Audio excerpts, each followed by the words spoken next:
Councillor Brace, please may I ask you to pop your camera on, please?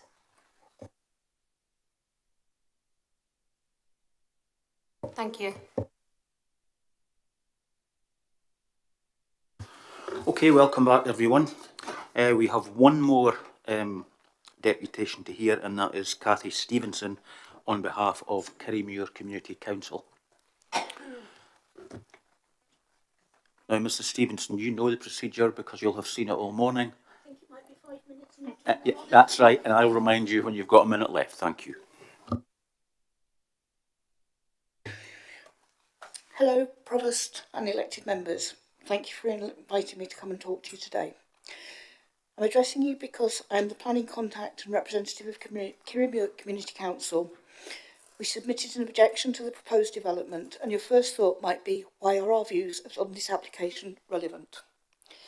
We made an objection on several grounds, but principally based on the transport issues, which is what I will speak about today. The stated intention is for traffic leaving the proposed site to use the junction of Emmett Road with Jack Martin Way and the A90 roundabout. That junction does not have room between Emmett Road and the roundabout White Line for an HGV. HGVs could be turned away from the roundabout to turn and approach directly. Other road users will still be mixed in. Emmett Road is narrow with parked cars on one side, and people like to walk or drive and park to visit the Blackwatch Monument. Jack Martin Way has been used by construction traffic for some time already and is used as an informal park and ride on a daily basis. It's also the access for 4, soon to be 5 large business premises. The A90 is the main route to allow those of us who live in Angus but work in Dundee to travel between the two. The A90 between Jack Martin Way and Kingsway is notoriously congested and has frequent RTCs, breakdowns, flooding or traffic signal failures causing delays and tailbacks, none of which are the subject of today's determination, but cumulative impact should be. When the A90 is closed for an incident, there are very limited alternative routes. All our goods deliveries use the A90 at some point, so delays in those ultimately increase cost to every Angus household. We saw in the aftermath of Storm Babette how easily Angus became cut off. We appreciate that the planning officer has included a proposed condition for more detailed transport assessment and traffic management plans by the applicant. We consider it needs to be much more robust, and it needs to be they need to be held to a secure monitoring plan to include cumulative impact and alternative routing in a closure situation. The last closure for an RTC at Teeling saw double-decker buses and HGVs diverted down the west of the A90 to use the very roads we're talking about this morning and this afternoon. I cannot share in a public meeting what an experienced professional driver said about the narrow roads and limited passing places when they arrived in Dundee. Instead of moving to net zero, increased pollution is damaging the environment and damaging citizen health. More HGVs will not alleviate any of the current issues. To agree for this unwanted development in a very rural area with limited transport links to further compromise this important route, this arterial route for Angus citizens, seems extremely short-sighted, and Kirriemuir Community Council asks Angus Council to consider this. Thank you. Thank you very much. Now, members, any questions for Ms Stevenson? No questions? No, they've probably all been asked already, so thank you very much. Thank you. We'll now ask Mr Chris Gardner on behalf of SSEN to come forward.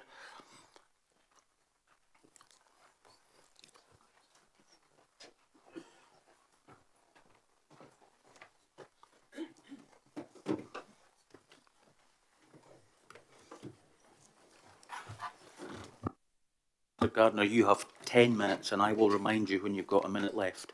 Thank you. Thank you, Provost. Thank you, councillors. My name is Chris Gardner and I'm a Consents and Environmental Manager employed by Scottish Hydroelectric Transmission. I'm here today with my colleagues representing the applicant. In the statement, I will focus on some of the key issues brought up in written representations received by the council.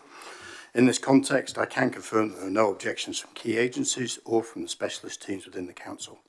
We note the objections from Teeling Community Council and from members of the public, and some of the key issues raised are addressed in this statement. In terms of project need, the proposed development is part of a wider upgrade of the electricity network across Great Britain, required to meet successive UK Government and Scottish Government energy security, clean power and net zero targets. Its need has been confirmed by the Independent National Energy Systems Operator, NESO, and approved by the Independent Energy Regulator, Ofgem. Our investment case to Ofgem explicitly included the requirement of a new 400 kV substation in Angus to form the necessary connections. In planning terms, the need for the project is established in Planning Framework 4, National Planning Framework 4, which confirms the strategic significance of delivering a decarbonised transmission network. The proposals are designated as being of national importance under National Development 3. The proposed development is therefore strongly supported by national planning policy, which emphasises the need for the strategic reinforcement of the transmission grid. When discussing national developments, NPF 4 states that their designation means that the principle of development does not need to be agreed in later consenting processes.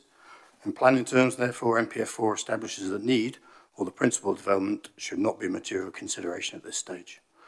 More specifically, proposals form part of the wider reinforcement of the onshore transmission system between Teeling and Kintore and provide a connection into the existing network for the proposed Teeling to Kintore 400 kV upgrade project. This connection, via a new substation, is required irrespective of the transmission technology used for that TCUP project. The TCUP connection is, however, only one element of the network requirements that will be met by the proposed development. The proposed development is also required to accommodate the 400 kV tie-ins for the existing Alyth to Teeling and Teeling to Westfield overhead lines and a new 275 kV overhead line connection back to the existing Teeling substation. The upgrade projects for the Alyth to Teeling and Teeling to Westfield overhead lines, taking them from 275 to 400 kV, have already been consented and construction is due to start in spring 2026. The proposed tie-ins will provide the connection of these consented projects into the proposed substation. To use an analogy that may assist, if the proposed substation was a train station, it is not needed to just serve one railway line. It is instead a hub where several railway lines, some of which already exist and have consent for upgrades, will converge to meet both local and wider regional needs. I now move on to discuss our approach to site selection for the proposed development, which are also detailed in Chapter 4 of the EIA. In line with obligations under the Electricity Act and our own site selection procedures, the preferred site must offer the best technical, environmental solution in the most economic manner possible. A 500 kilometre radius around the existing Teeling substation was identified as the search area to minimise the extent of additional overhead lines to be constructed to facilitate the required upgrades and minimise environmental and economic impacts. The appraisal process followed 2 stages. 9 potential sites were identified at stage 1 based on analysis of areas of least constraint. A comparative analysis of these sites was undertaken, focusing on their degree of constraint, and 2 potential sites were suitable for further appraisal at stage 2. The second stage involved more detailed consideration of the environmental engineering and cost constraints of the 2 shortlisted sites. The application site was chosen due to its lower technical challenges and costs associated with rationalising existing overhead lines and due to the proximity of fewer residential properties. Siting the substation close to the existing Teeling substation allows for efficient and economic connection to the existing and upgraded transmission lines, reduces the need for new infrastructure, and so reduces environmental impacts and overall costs. The chosen location optimises the connection to existing and planned transmission lines. Alternative sites, as we heard, were suggested by Teeling Community Council, which we fully evaluated but discounted because in all cases they would have resulted in more overhead line infrastructure within the surrounding landscape and all presented significant technical challenges. Initial site selection public consultation events were held in 2023, with the formal pre-application consultation events undertaken in March and June 2024. Over 130 attendees were recorded at the first formal event and 129 across 2 days for the second event. Feedback received during the first round of consultation was summarised and presented in published consultation materials as part of the second round of consultation. The entire pre-application consultation process and the feedback received was summarised in the submitted pre-application consultation report. This demonstrates the thoroughness of our consultation efforts and that statutory requirements have been fully met. Several changes were made to the proposals following feedback from the consultation, including lowering the substation platform height by 1.5 metres, reducing the overall application site area from 90 hectares down to 78 hectares, and a 15-metre reduction in the width of the platform. We also repositioned the internal access road to avoid direct impacts on properties close to the access point. all of which allowed for the reconfiguration of the landscape design to enhance the levels of mitigation and visual mitigation provided. I will now move on to discuss some of the key environmental issues. The proposed development would not result in the loss of prime agricultural land. The site does comprise arable land at Balkenbach Farm, used for grass crop. Its agricultural land classification is 3.2, which is defined as non-prime agricultural land. This class of agricultural land is prevalent within the area, meaning there will be no significant impact on the type or quality of available agricultural land. In respect of cumulative impacts, we have assessed the potential for cumulative effects across all environmental topics, taking account of the potential impacts caused by our proposals in combination with other development projects. The list of proposals and our approach to cumulative assessment was agreed with the Council at the EIA scoping stage. The assessment itself is a qualitative assessment based on previous project experience and professional judgment, and was undertaken by suitably qualified professionals, and is therefore considered to be a thorough, robust and transparent assessment. The EIA anticipates significant landscape effects during construction and the continuation of landscape effects during operation of the substation reducing over time as the landscape planting matures. In line with NPF4, however, where significant effects have been identified, these are classed as moderate and localised and will be minimised through the application of mitigation measures such as the proposed bunding and landscape proposals. Regarding traffic and transport, we are aware of the concerns surrounding construction traffic. This topic has been the subject of detailed discussion with Angus Council, and we are confident these effects can be managed effectively through a construction management plan, which would be subject to approval and enforced by the Council as part of the proposed planning conditions. The implementation of a construction environmental management plan and oversight by both an independent environmental clerk of works and planning monitor officer will ensure best practice and compliance with all planning and other legal requirements. Noise and vibration during construction were assessed as part of the EIA for the application. The assessment concluded that subject to the application of a construction noise management plan, as required by Condition 4, there would be no significant effects on noise during construction period. Construction 9 also identifies the acceptable noise limits which must be adhered to during construction hours. Operational noise impacts have also been assessed and will be controlled by implementation of the proposed planning conditions set out in the officer's report. The proposed conditions also provide details of the steps to be taken in the event of a justified noise complaint. In respect of biodiversity net gain, we are committed to delivering a minimum 10% B&G on all projects, gaining consent across our network area, and we have a budget of over 100 million for nature restoration, making us Scotland's largest single investor in biodiversity enhancement. A B&G assessment has been undertaken, which confirms a 2% net loss in habitat that would need to be delivered off-site to achieve our aim of 10% net gain. We are working to identify and secure sites as close as possible to the application site to deliver this, and will continue to engage with the Council on this through the satisfaction of the proposed planning condition on B&G. In conclusion, the officer's report, we believe, accurately summarises the extent of material issues raised by the objectors. Whilst we respect the views expressed by objectors, we do not believe that the issues raised will justify departure from the development plan, or which could not be mitigated to an acceptable degree, as proposed. The proposed development comprises critical national infrastructure that supports both Scotland and UK government's targets for national energy security, network resilience and net zero. There is clear support for the proposed development from the development plan. A detailed site selection and design development process has been undertaken, which has minimised the potential environmental effects of the proposed development whilst balancing technical and economic considerations. Thank you for your time. I'll now be happy to answer any questions between myself and my colleagues. Councillor Melville, thank you. Thanks, Provost. I have a couple, if that's all right. The first one is returning to siting, which you mentioned, and you said that you had assessed the proposed alternative sites by Teeling Community Council, one of which I understand was the current substation, and you said that that was ruled out because of technical reasons. Can you give us a short overview of what those technical reasons were, please?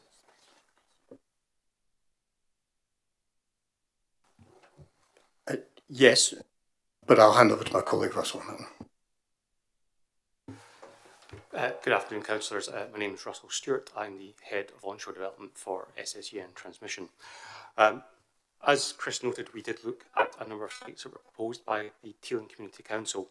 And critically, one of the elements that led to us not taking forward their proposals was the increase in the number or the length of overhead lines we would need to connect the various sections or circuits that we have in the area into these alternative sites, because they were further away for the existing Teeling substation, to which we need to maintain a level of interconnection with to tie us back into the local 275 and 132 kV network. Of the 4 sites, we can give examples of some of the issues that we came up against. Notice when we looked at the Emick Aerodrome site, that was bringing the substation and the overhead line infrastructure much closer to the Teeling village and potentially increasing impacts on that local community. And in the case of that Emick Aerodrome as well, it would bring the substation into a SEPA flood risk zone as well. Giving some further examples, I appreciate there's a lot of detail that we have sitting around these ones. On the site out towards Peterden, just pick up, we had interactions again with how we actually routed our overhead lines into this site, with potential for clashes between the infrastructure and the way we'd actually be able to route them into this position. And noted we also have the gas pipeline in this area, which would be increasing proximity upon this. Looking at the site out at Huntingfolds, what we found there was the topography in this site. As we noted, when we were looking at site selection, we look at both environmental, technical and economic constraints. When we look at the technical side, the topography, ground conditions of the site will come into that. So an element here that we looked at was that the significant elevation change across the site would make this a particularly challenging build to deliver. And that's one of the reasons that we rolled this out. There were a number of reasons that we didn't take these sites forward, and when we looked at it on balance against the site we had determined as preferred, across the technical, environmental and cost constraints, the site we have selected performed best on balance. Okay, thanks for that. Thanks for that overview. Staying on kind of technology and things like that. Obviously, this is an air-insulated substation. Had you given any consideration to gas insulated for this site? So I'd be happy to pick up on that again. So I think it is worth noting that as a company we do utilise both air-insulated switchgear and gas-insulated switchgear. Our net. Perhaps from key considerations as a transmission operator. There seems to be an echo somewhere.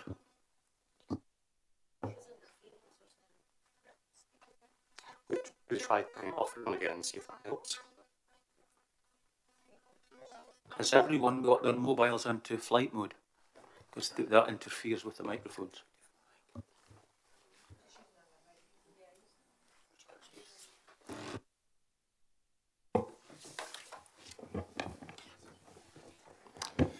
Apologies, hopefully that's coming through better now. Thank you.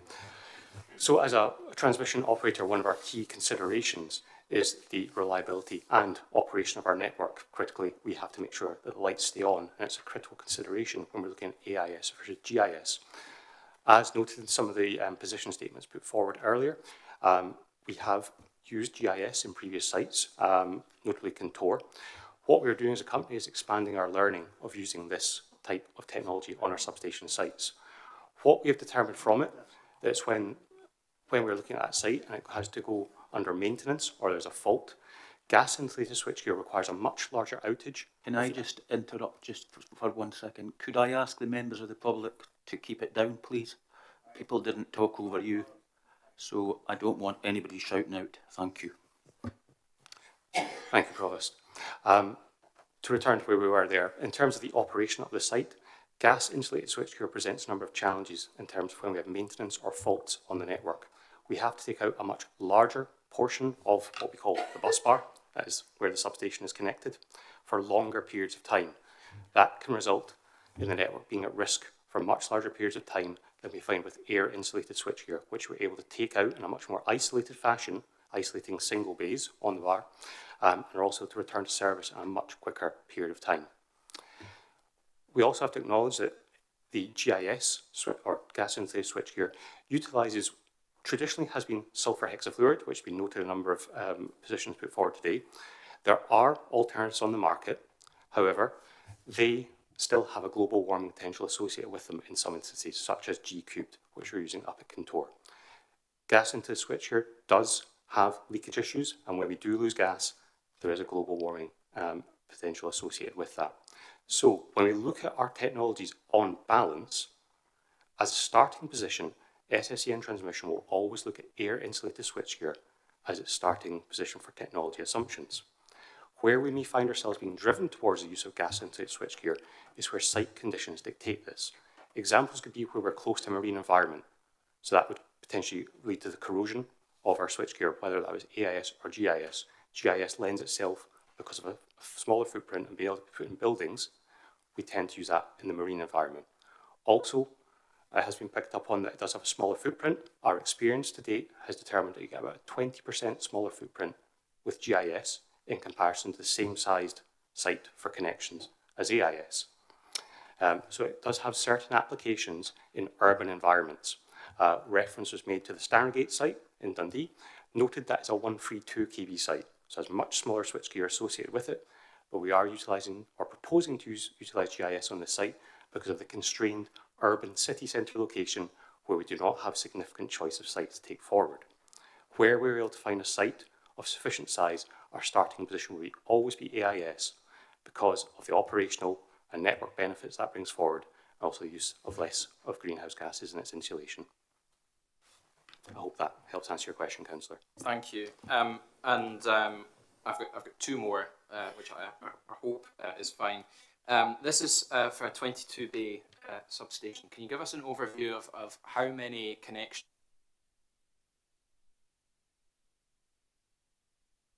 to be, that's better, currently planned to be taken up under current and proposed developments, and how many of those bays would still be spare if this went ahead? So I think the quickest way to answer that is that we've got 6 spare future feeder bays that potentially could be taken up in the future. And finally, on mitigation, we've heard from the public that other SSEN sites in the area, there have been difficulties with getting the mitigation completed, and indeed a kind of lack of follow through when these things have been raised. What assurance can you give us that if this is granted today, you will carry out the mitigation to the full letter and spirit of the conditions that are imposed on you? Thanks, Councillor. I guess first off, it's worth clarifying that most of the comments have been made in relation to Sea Green substation, which is not an SSEN development. So is not an SSE development. So yes, whilst I appreciate the frustrations maybe members of the public, I don't think we can be held responsible for that. What we have done, what Mr Taylor and I have done, is we've managed to agree the wording of both the Environmental Clerk of Works and PMO conditions, which are not standard conditions for Angus Council, but they're ones that we have found have worked very effectively elsewhere within our network, both for ourselves and from the Council's point of view, to make sure that where we do have conditions in relation to CTMPs, CMPs, that sort of thing, there's an independent monitoring position that is taken up, and they're there to keep both us and the contractor in check and to report on a regular basis back to the council, so the council can clearly see how and when we are abiding by those conditions and what actions are being taken were there to be any issues. Thank you for that, and thank you to you all for your patience. Thank you. Councillor Dorn? Yep, thank you. Councillor Melville has covered some of the questions that I was also wanting to raise. But I have a few extra ones. I'll maybe follow up on the mitigation first. Because we are being asked to approve this without the full kind of overview in place of the kind of the planting and when that will take place, that will be coming later. I'd like to know in a little bit more detail, if you can give it, what you're thinking in terms of the timeline, and particularly if you can reference the fact that we've got obviously the shorter term disruption that will take place, and then the longer term kind of mitigations that are coming from the planting. So if you can talk us through that, that would be great. Yeah, absolutely. And I guess in going back to some of the delegations that were made, the way that this has been handled in terms of mitigation post-consent is perfectly standard way of doing things, both in terms of habitat management, landscape plans, planting programs and all that sort of thing. So this is very much, we identify the mitigation required through the EIA, and then the detail of that is agreed through conditions. That is typically the way the planning system works from that point of view. In terms of the mitigation itself, obviously the bonding that'll be then planted will be created as part of the first phase of development on site, because that will be formed as part of the earthworks. And then the opportunity to plant on top of that will be done as quick as possible after that, once the topsoil is then put on top. So that's something we'll work with the council to identify as soon as possible, which of those bonds will be available first, and when we can do that. Obviously, we don't want to start planting them until they're at a viable stage to start planting on, because otherwise it's a waste of time for everyone, and we'll be accused of not delivering what we said we were going to deliver. So we need to make sure that's timed at the right point, but that's something that the conditions will allow us to do. And again, with the Plant and Monitor Officer and the Environmental Clerk who works, we can ensure that's fully delivered. Okay, thanks. I was hoping for a little bit more detail on that, just in terms of the timeline. We're being asked to make a decision today which recognises that there are potential significant amenity impacts on the local community. And we would be good to hear a little bit more detail about how that is going to be mitigated and managed from your side. Thank you. Sorry, I'll jump in. Oh, going funny as well. Alan Osborne, I'm the Senior Delivery PM for SSEN for this project. So, as Chris mentioned, the plan is during the earthworks, which will last about 18 months. As we cut and fill, so it was shown on some of Mr. Taylor's slides earlier, as we're doing that, the excess spoil goes to the bunds. As we are forming the bunds, which are going to start from the east moving west at the start of that, so within a couple of months we should have the bunds, the screening bunds to the eastern side formed, with the western ones forming towards the end of that 18-month period. As soon as they are formed, we will put topsoil on them and look to plant them. So from the eastern side, we would hope to have them planted, depending on when we can get started and the seasons and things, we'd hope to get planted within sort of 6 months of starting the main earthworks. And that would then run through to the completion of the main cut and fill, and the last one's being planted at the end of that period. So if I may add there, Councillor, just to put that really kind of boil that one down, the bunds will be some of the first elements of infrastructure you will see on that site as we develop up the earthworks, helping to screen the construction works as they progress, and ultimately providing that longer term screening to the site once it moves into an operational phase. Okay, thank you. And then my other question just relates to the assessment of impact on tourism that was carried out. This includes Angus and Dundee. So I was wondering why that was the case, given we have to assess it, obviously, on behalf of Angus. Thanks.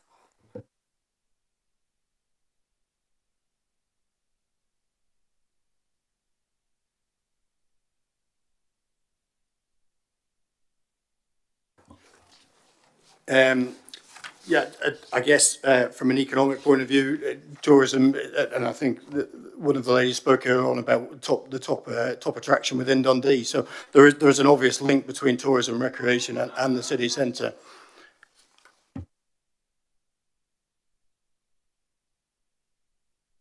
Can I remind members of the public for a second time, no shouting out.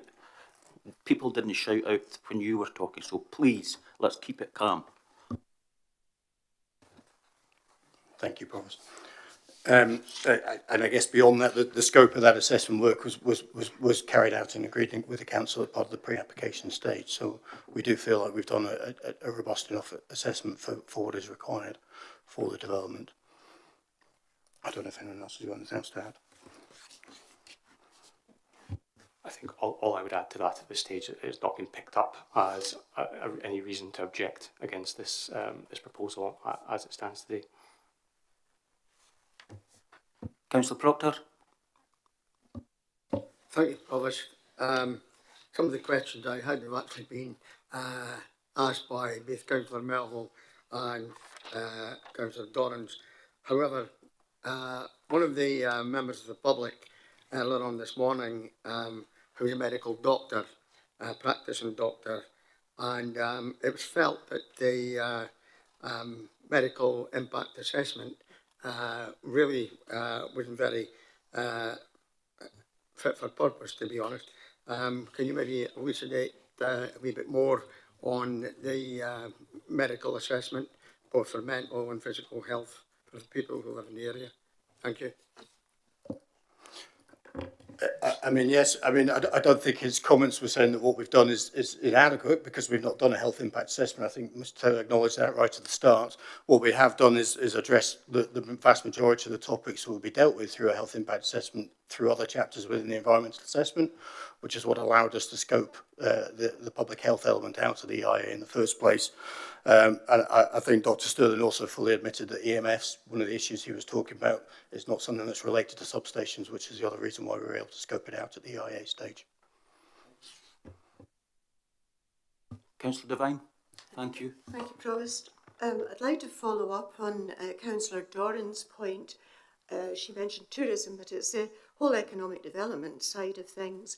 And, you know, 11C actually says development proposals will only be supported where they maximise net economic impact, including local and community socio-economic benefits, such as employment, associated business and supply chain opportunities. Now, we heard quite clearly this morning from several businesses which are very local to this development that they will probably have to close. I would like your thoughts on your socio-economic impact assessment based on these facts.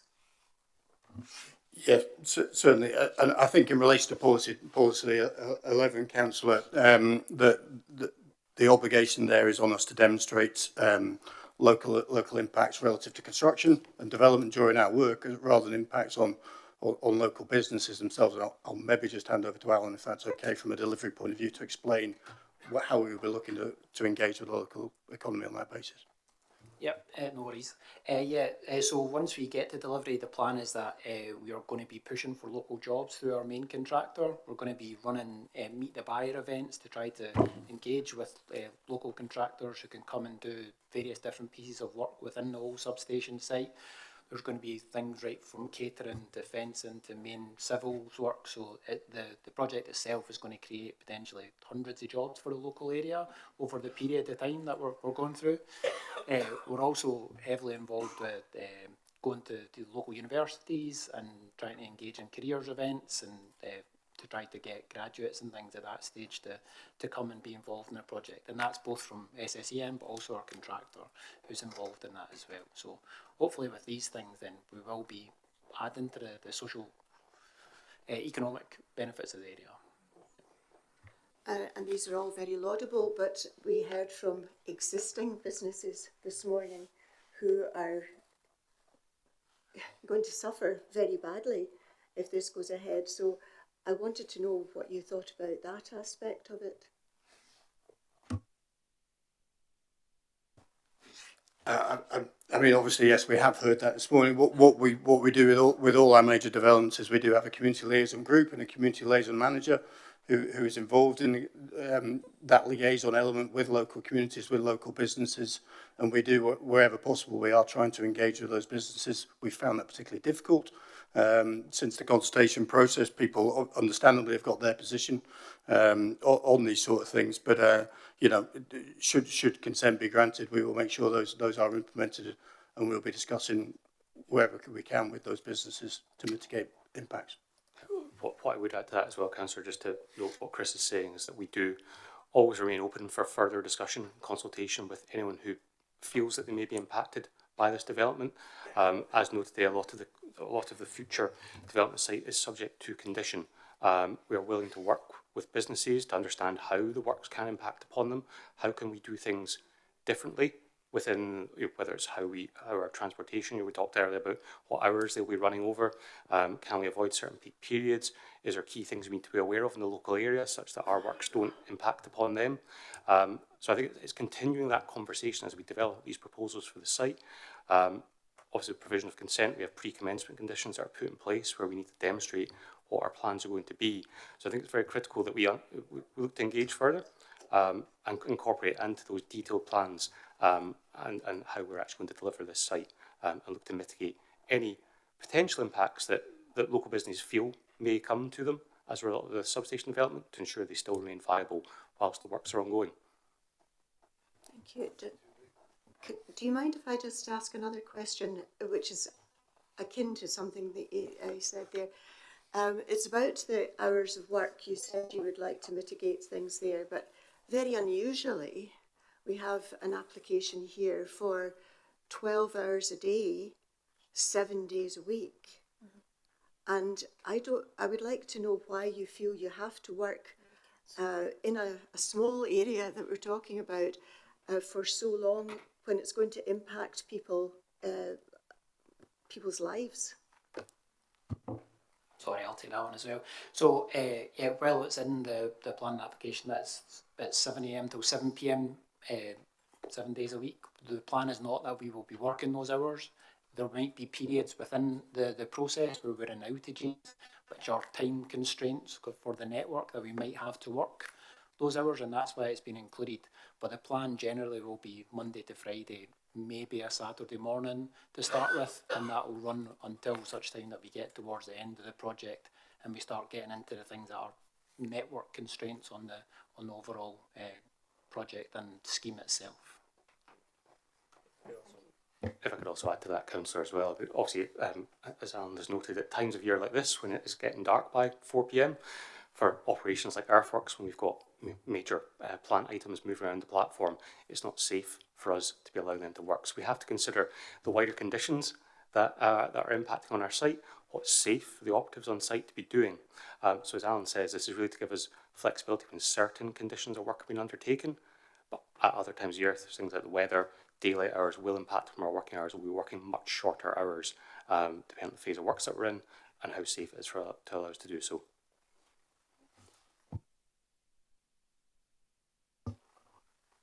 Councillor Gavin Nicholl, thank you.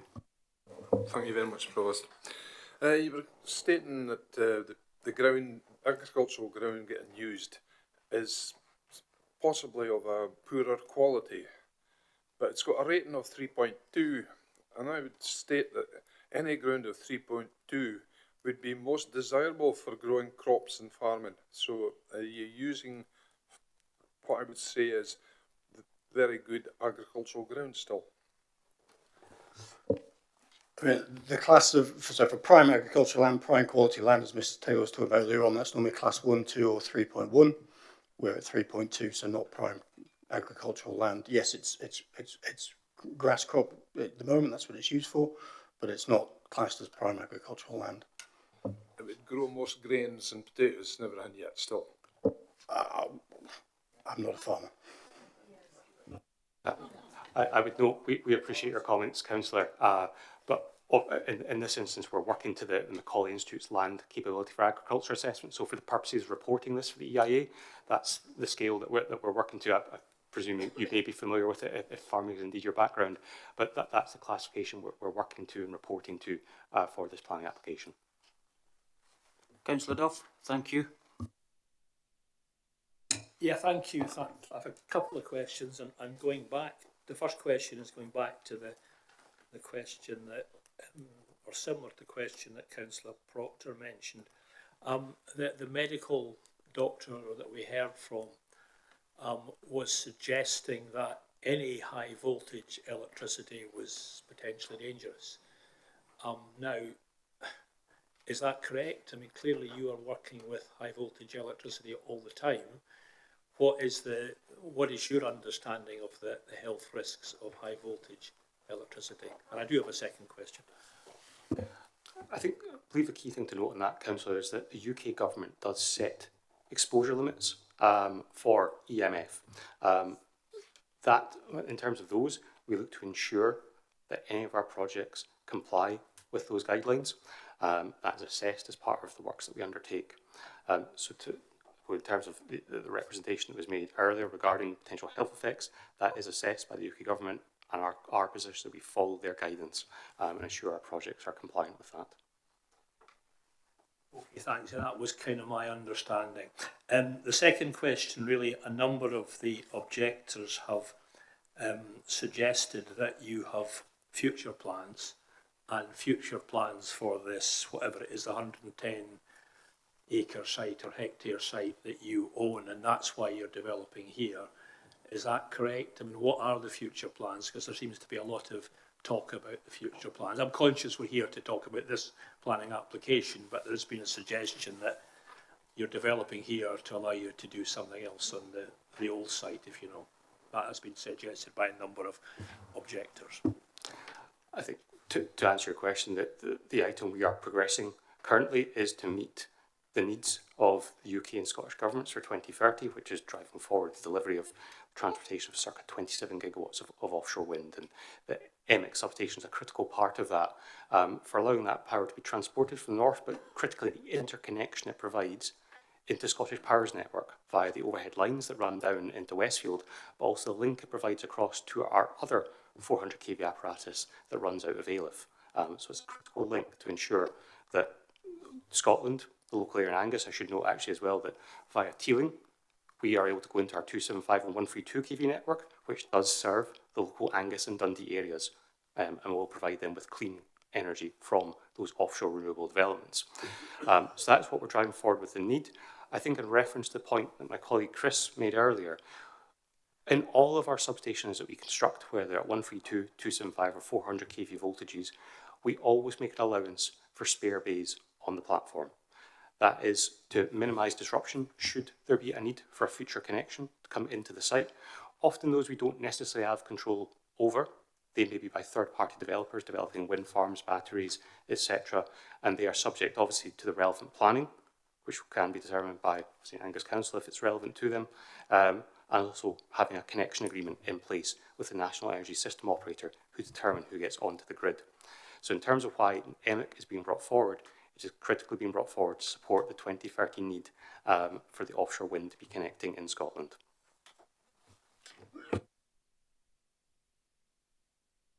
Councillor Braze, and then we'll go to Councillor Bell. Thank you. Yes, I have a couple of questions, but I'll be very brief. The first is I asked our officers if there was legislation in place that prevented tree planting underneath power lines. Are you able to enlighten me on that? Yes, happy to take that, Councillor. So in there is not as such legislation, but within SSEN transmission, we have our own policies and standards that govern what can be planted under and adjacent to our overhead lines. And I think if I go back to our original statement when I was asked about some of the technologies that we do deploy, critically we need to maintain a reliable and efficient network that operates and keeps the lights on. We have to be cognizant of trees growing next to our overhead lines. We effectively look to have a standoff distance such that trees adjacent to the line, if they were to fall over, would not collapse into it and effectively take out or damage the conductors and cause a fault or an outage on our network. That applies to underneath our overhead lines.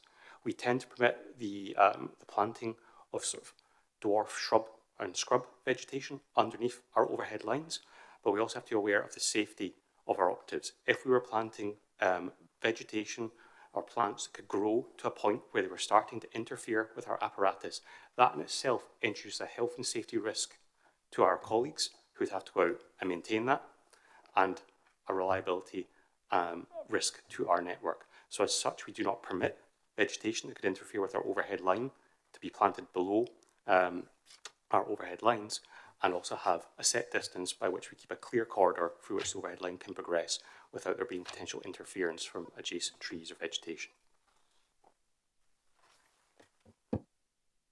That doesn't satisfy me at all, really, because I'm quite sure that trees could be planted underneath the line and maintained regularly to keep them at a height where they didn't interfere with the line and there wasn't any danger. And that would appear to me to be a height much greater than just a wee scrub bush. I think it's perfectly feasible to do that, and apparently it's not illegal to do that. My other question was on the whole consultation thing. Now, we've listened to many delegations this morning from concerned people in the locality, and the common theme running through those concerns was their feelings that the consultation really wasn't adequate. Have you any further comments to make on that? Hi, Robert Nairn, town planning specialist. Obviously can't comment on any of the subjective experiences of some of the people who have spoken earlier, but obviously when we are preparing to submit a Town and Country Planning Act application, there are specific procedures that are outlined in the Town and Country Planning Act and also the associated development management regulations. And so we're really obviously very careful to make sure that we are meeting all of those requirements as we're undertaking our consultation. And everything that we have done is laid out in the pre-application consultation report. Yeah. If I may add as well, councillors, I think the piece I would like to set out is that through the consultation process, we're obviously trying to balance a number of interests. As we know, we've got the technical, environmental, economic aspects to take forward. We also have engagement with a number of statutory stakeholders, including a number of key departments that work within your local authority area, taking into account their feedback and requirements as well, and trying to balance that with what local communities are looking for. And often there's a trade-off that has to be made to try and arrive at that right balance of technical, environmental and economic considerations. And that may mean that some parties feel that their concerns are not being fully met.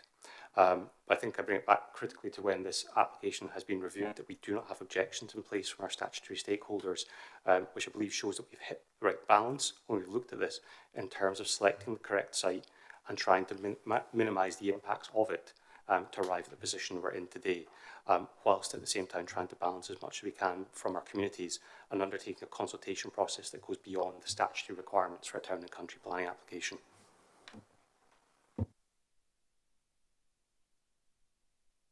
Yeah, I think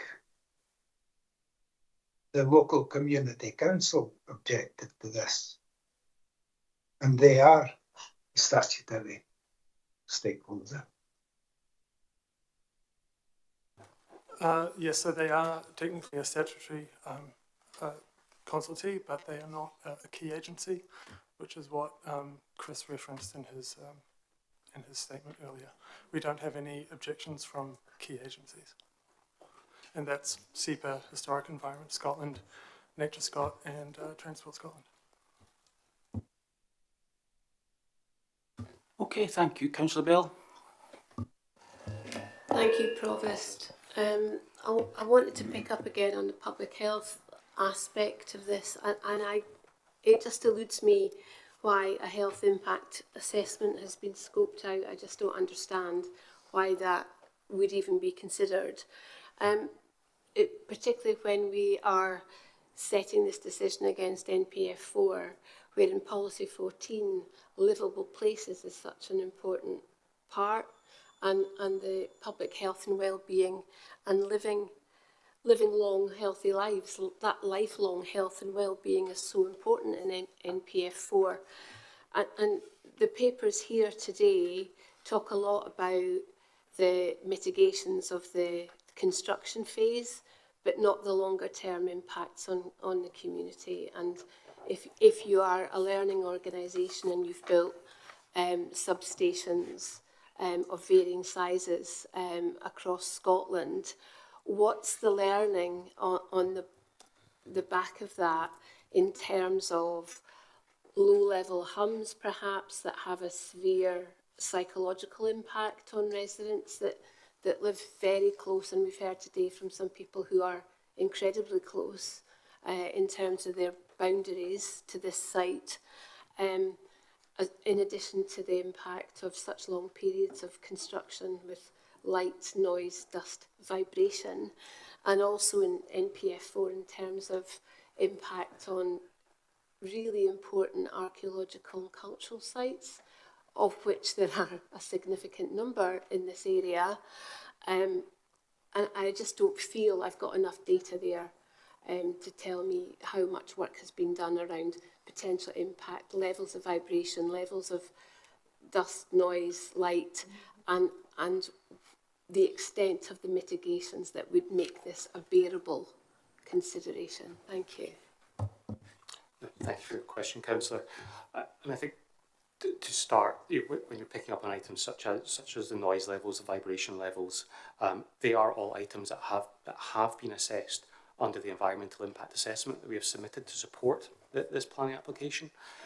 Critically, when we're looking at elements such as noise, we are looking to model that based on identifying the nearest receptors to our site and identifying those within the EIA, looking to model the noise based on equipment we're actually looking to utilise on the site where practical, so actually using the sound data we expect to have from the equipment we're going to have on our sites, and assessing that as part of our environmental impact assessment. The same for the vibration that we're undertaking. So they are considered as part of the submission that we have taken forward for this. I think in terms of the learning that you reference, again, I think it is undertaking those robust assessments where you're looking to utilise actual data to inform our decision making as to what mitigation we need to put in place. So when we look at this, how have we screened it, what equipment have we selected, has that created an unacceptable impact in terms of that being taken forward.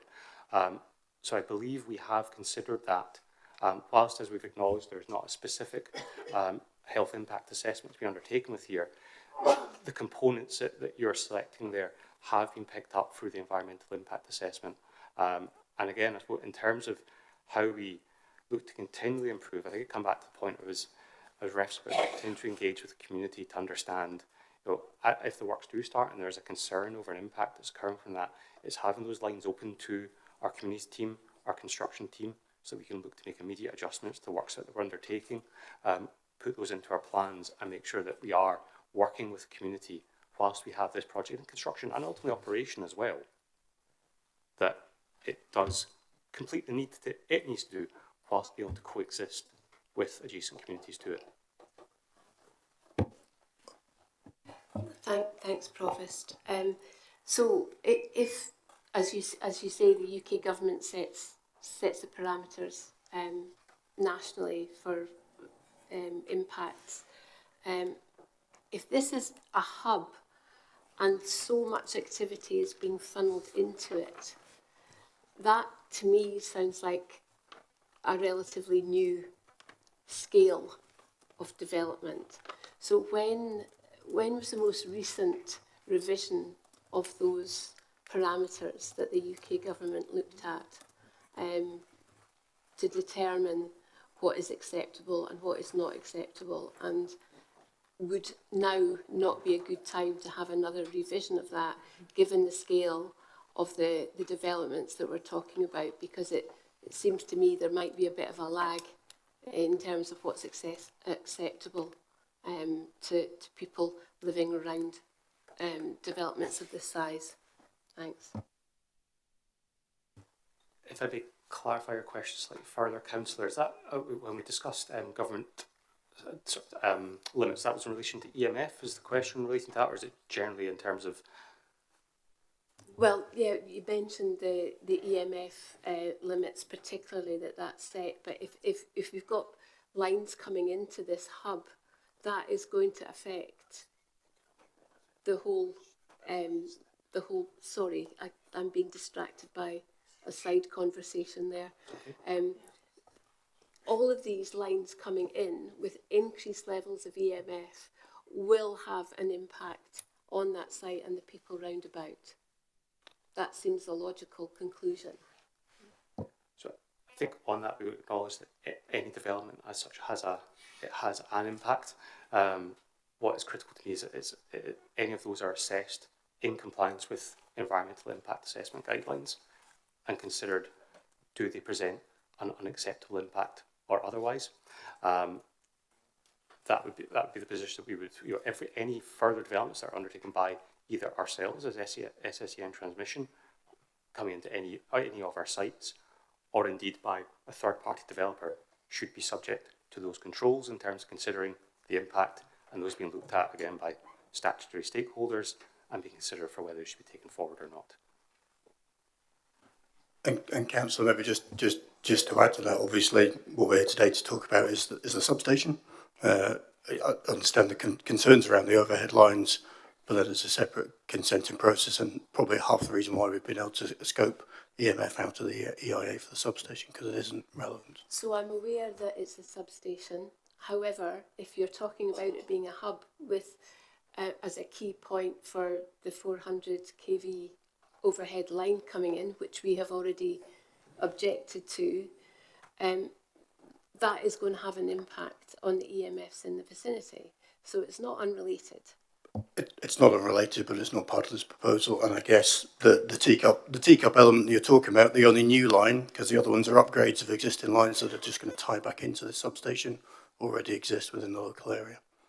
So in terms of impact and how you determine that impact, how much engagement is there done with the community and the residents in the immediate vicinity to assess the impact it's had on them?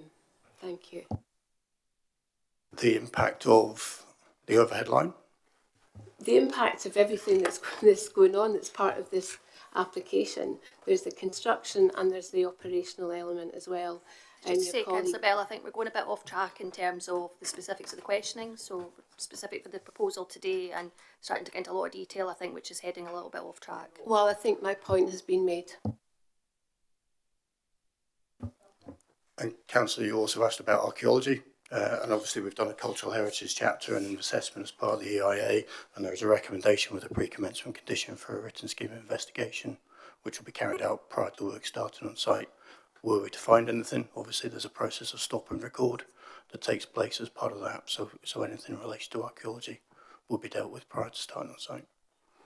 Okay, members, I've had a message on my screen that a couple of members are wanting a 5-minute comfort break. Is that agreed? Pause the live stream, please.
Okay, thanks for your patience. Councillor Clark, you have a question? Thank you.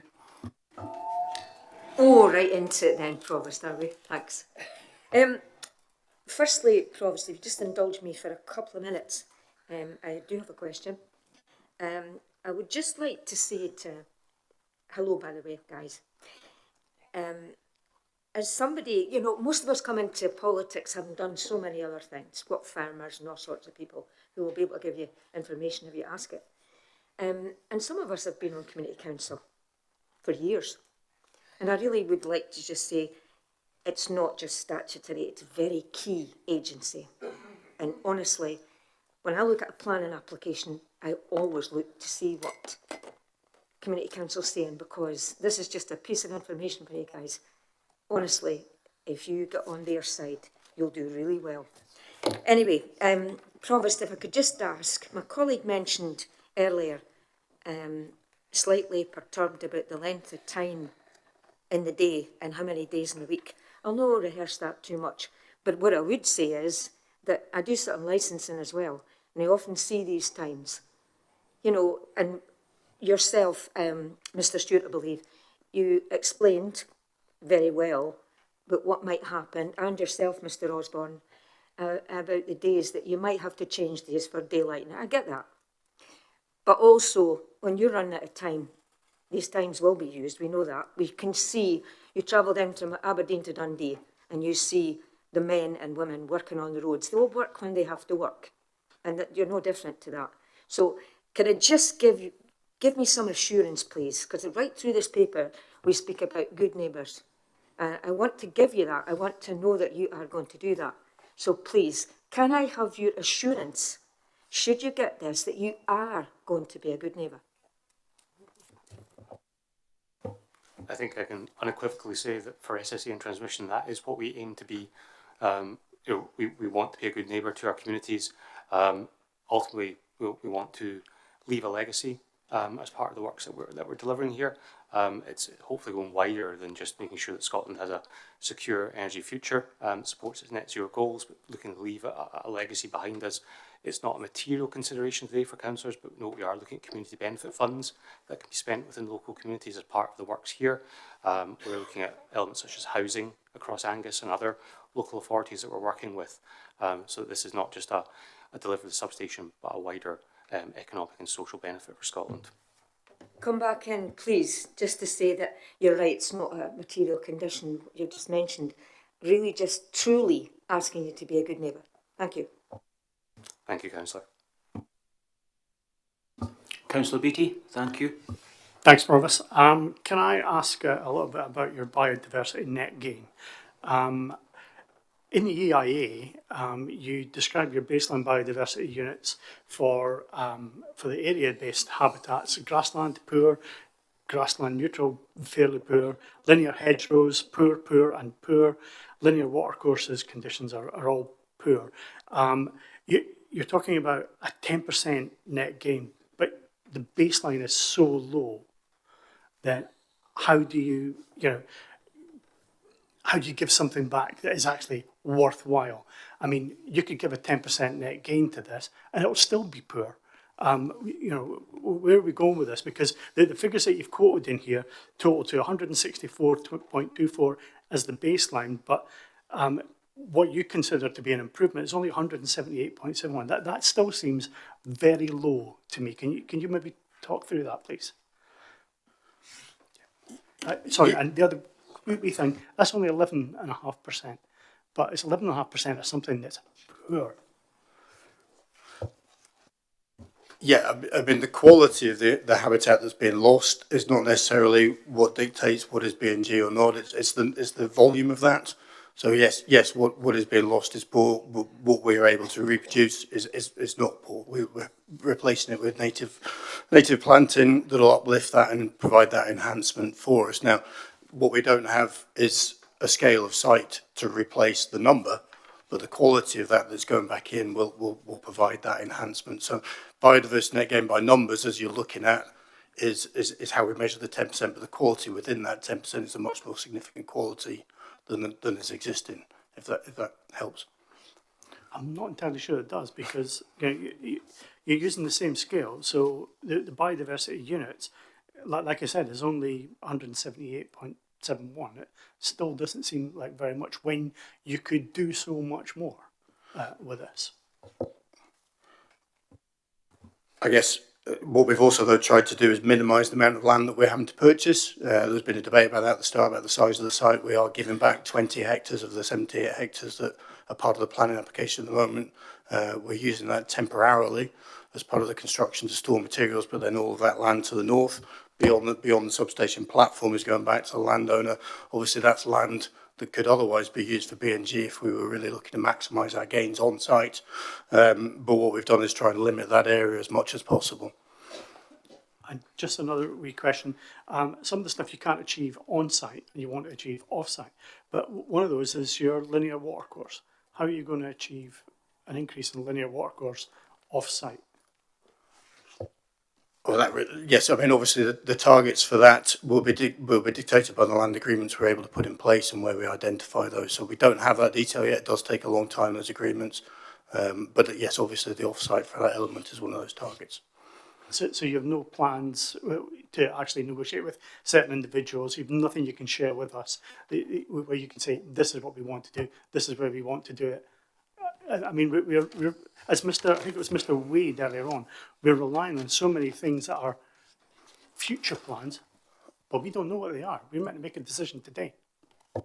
Yeah, fully appreciate that. Obviously, the time involved with negotiating those land agreements from the point that we identify what the requirements are, which is when we submit the planning application, there isn't enough time between then and now to have completed those completely. We're fully aware of what we need to deliver off-site. That's obviously what's been assessed and identified as part of the EIA, and we're negotiating with those landowners. Obviously, until those agreements are in place, they're fairly sensitive negotiations in different parts of the Angus Council area. So we do need to be careful about what we share when we share it. Okay.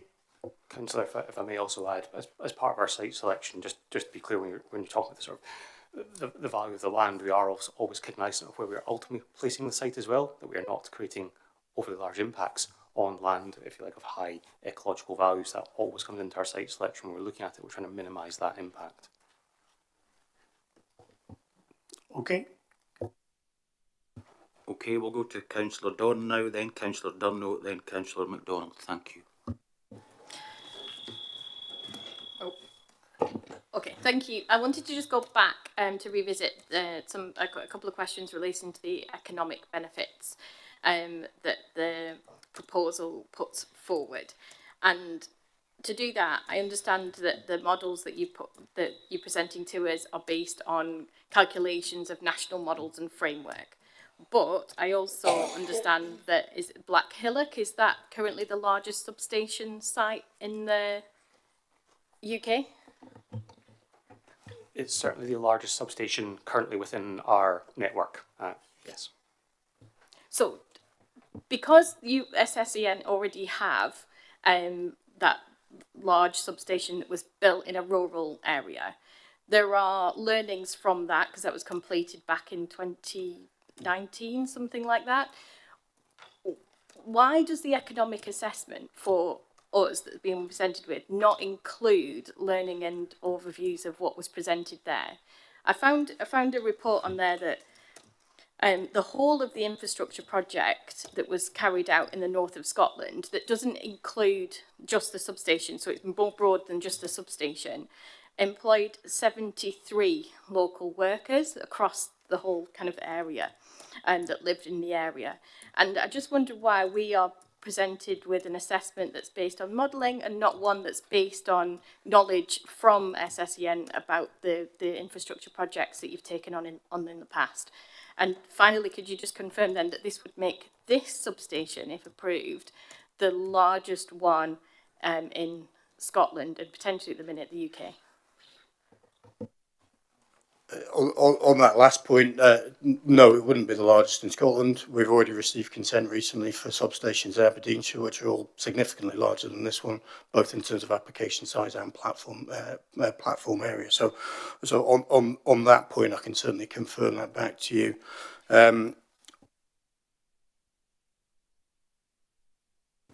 I don't know the specifics of the report you're talking about, so apologies. I can't comment on that. We've done what we've done is the high level assessment that we've done through our socio-economic assessment that's gone in with the application.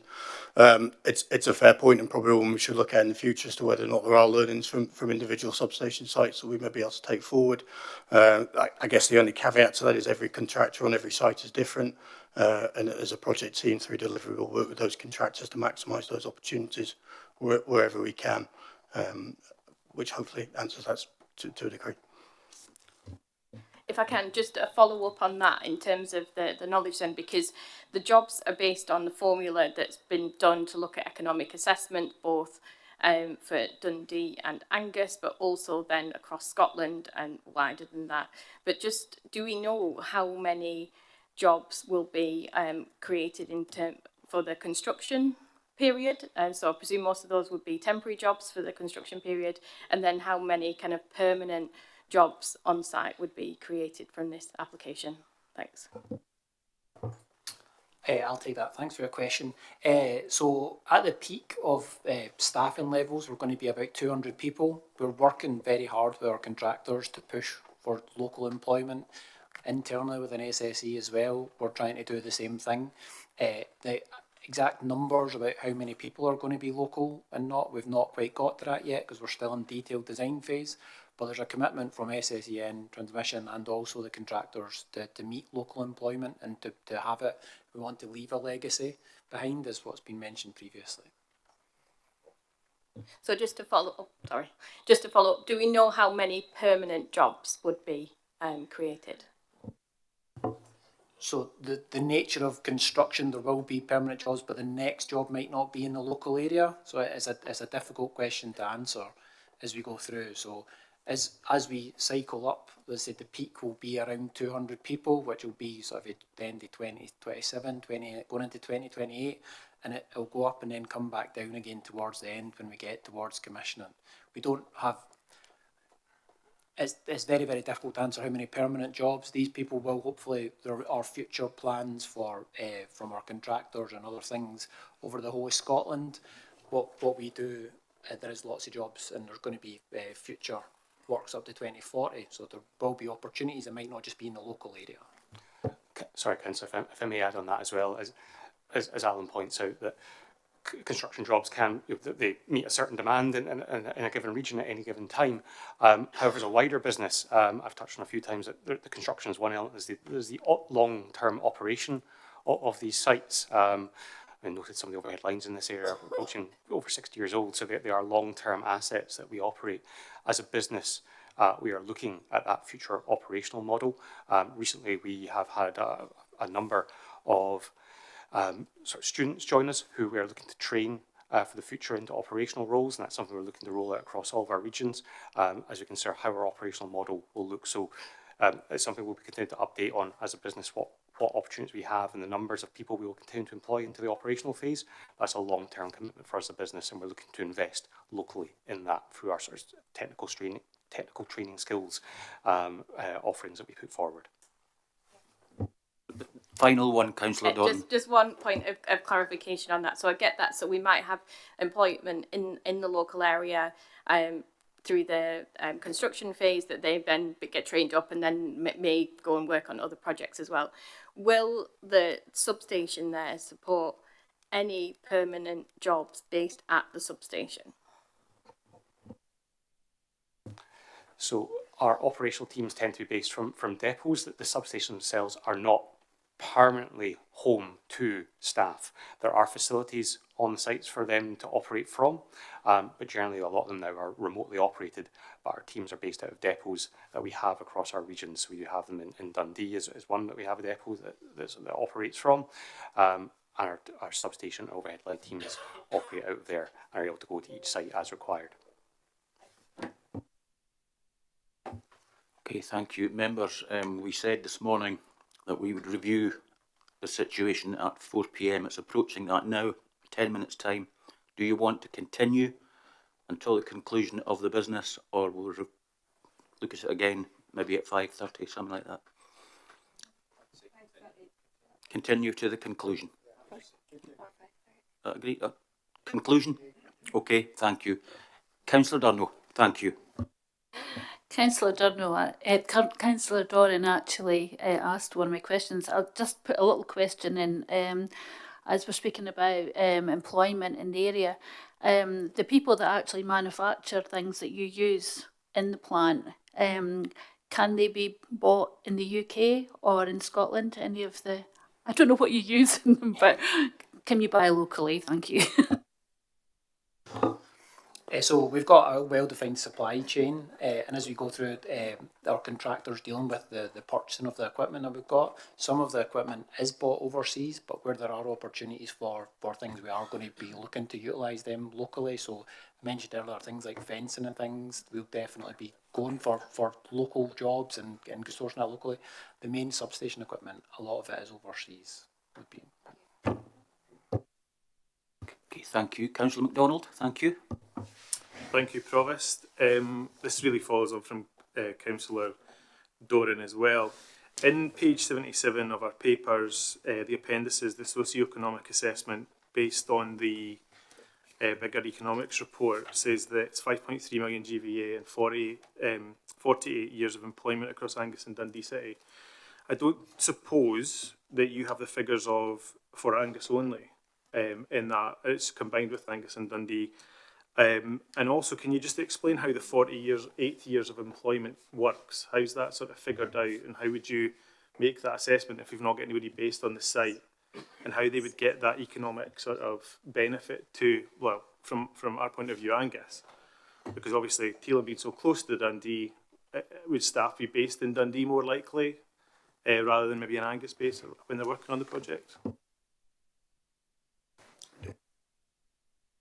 So to answer one of your initial questions, Councillor, unfortunately today we only do have the figures for the combined Angus and Dundee areas. Apologies, we're not able to provide that breakdown.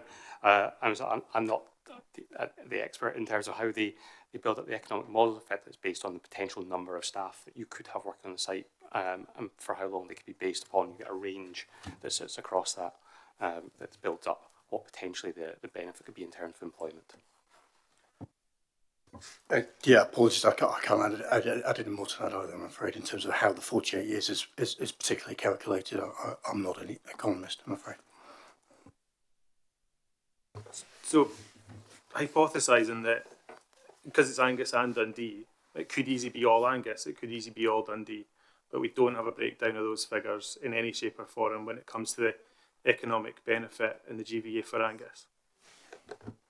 Unfortunately, not with us today. No, we have them in that. And again, I appreciate when it comes to this, we are not at this stage. Given where the signals are at in terms of the project going forward, we need to be able to provide, firstly, a signal to our supply chain that we've got the confidence to move forward with this. One of those is in the form of hopefully a consent that allows it to be taken forward. And ultimately, it's then kind of reliant on where the people are coming in from. Obviously, we are looking to employ locally, but we can't predetermine at this stage. I'm sure you'll appreciate whether they live in Angus, they live in Dundee, perhaps even they live in Perth and Kinross as such and are willing to travel to a site. But I think critically it's that focus on employing local people. SSE and as a transmission as a group, we do employ a lot of people locally across Perth, Aberdeen, Inverness, down in Glasgow as well. People travel, I know a number of my colleagues are in Angus and Dundee, so we have that commitment locally. But I think the key thing here is that there will be those opportunities for those in the local area to come and work for us, either whether it's through working for us during construction, one of our supply chain partners, or indeed on a longer term operational basis. Councillor Scott, thank you. Thank you very much for that. Can I maybe just ask in a different way? You're talking about the hub in Dundee, and obviously the figures you're saying are combined for Dundee and Angus. So could you just maybe be able to give me a rough idea of how many people are employed at the hub, and would you envisage having to employ more staff at that hub to man, to look after the substation? Thanks.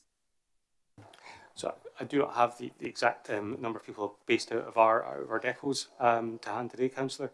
But as I said, we are looking at our operational model. We've recently brought in a cohort of people looking to train up to go further within our operational team. I believe the number was 300 actually, kind of generally younger people looking to take their next step in education that have been brought forward. And that's a commitment we're taking on, and that we are looking at them being dispersed across our region. Obviously, we cover the north of Scotland and Argyll as our operational area, and we have projects that are hopefully going to go ahead up to 2030 across that. But with what I think I can say is that with there being an uptick in potentially the infrastructure we have that runs from Angus up into Aberdeenshire, we will need to have more operational staff in this area to cope with the additional demands of our network in this area. Thank you, Councillor. Okay, thank you. I don't see any more hands up. Oh, Councillor Cheap. Yeah, thanks.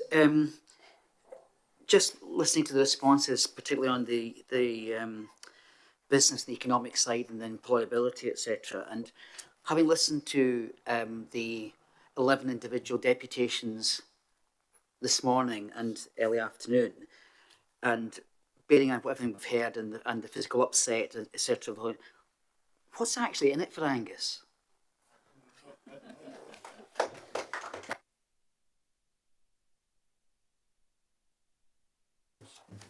I think critically when we look at this, the first thing that we take forward is the need. So we are looking at this not just that it goes from national right down to local in terms of what we're doing. So there obviously is the drive for the UK, Scotland and all its constituent parts to move towards low carbon energy generation. That is driven primarily just now by offshore wind, is looking at going to be the next big driver due for 2030 when we see Scotland arriving.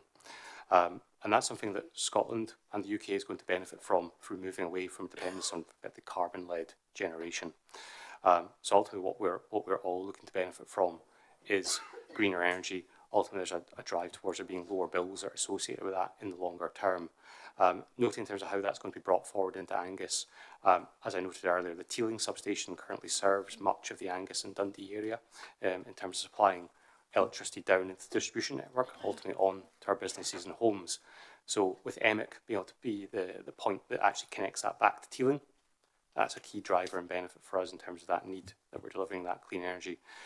I think as well as we've said in terms of what can this deliver for Angus, there will be us bringing our supply chain into the area, looking at local jobs that we can bring forward, the use of accommodation in the area and hopefully sometimes helping utilise timescales when perhaps accommodation is not as busy over the quieter months in the winter.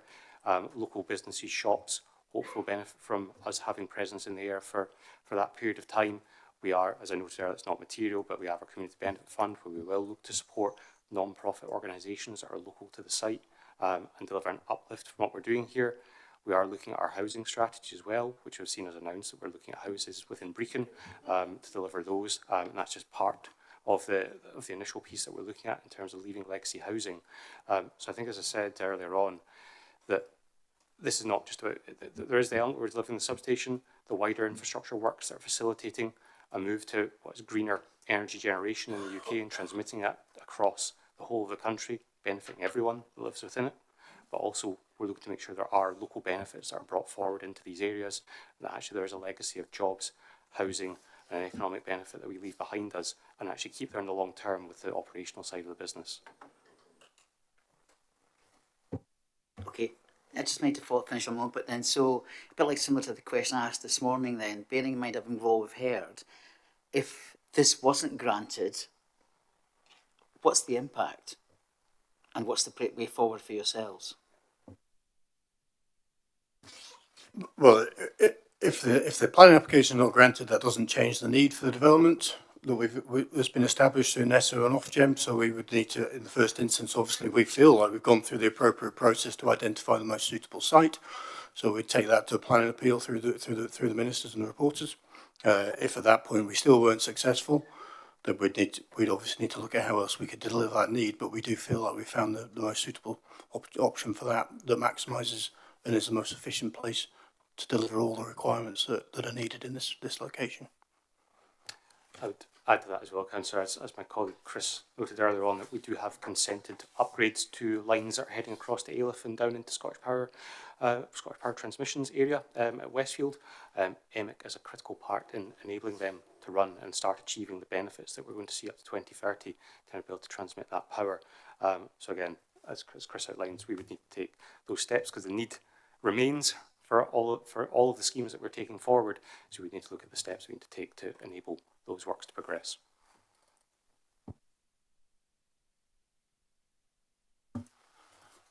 Okay, I don't see any further hands, so this now concludes the predetermination hearing, and we will move on to consideration of the planning application on land southwest of Bilkenbach Farm, Keeling. But first, before we go to comments, I believe there's some members would like to ask officers a couple of questions. Councillor Duff, thank you. Yeah, thanks very much, Provost. I think, yeah, we've had a lot of comments from objectors this afternoon and this morning about the roads. We've heard stories about the inadequacy of the roads, people using them for walking and horse riding and all that sort of stuff.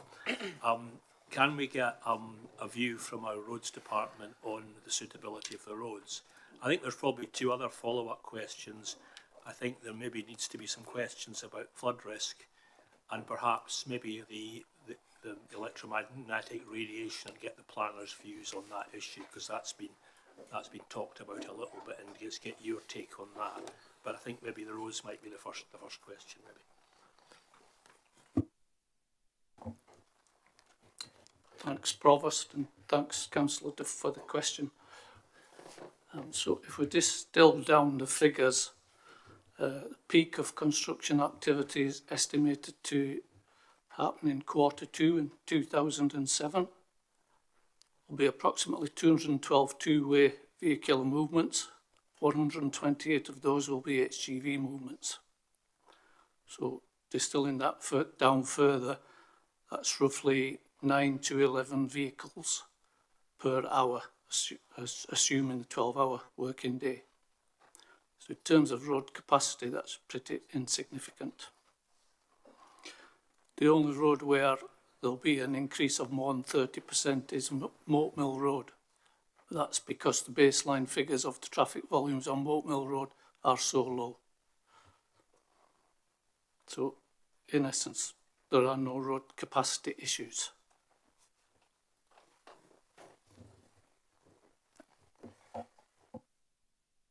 Can I just follow up, maybe asking a couple of sort of supplementary questions for Mr. Barnes?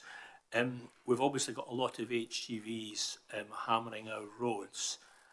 How are we dealing with that? And secondly, are we proposing any modifications to the road network to deal with this volume of traffic? Accepting you're saying that that's, your words were that's insignificant, effectively. Yeah, in the grand scheme. So the applicant is proposing to provide 13 passing places on the U322 to assist traffic in entering and exiting the site access. There are 4 or 5 between the Moat Mill Road and the site access, and the remaining one's going down towards the Emmett roundabout.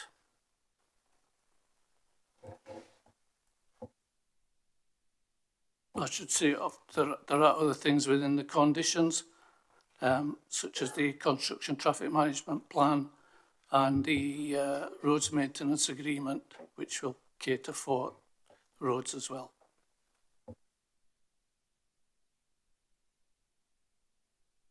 That's all the questions I had on roads, but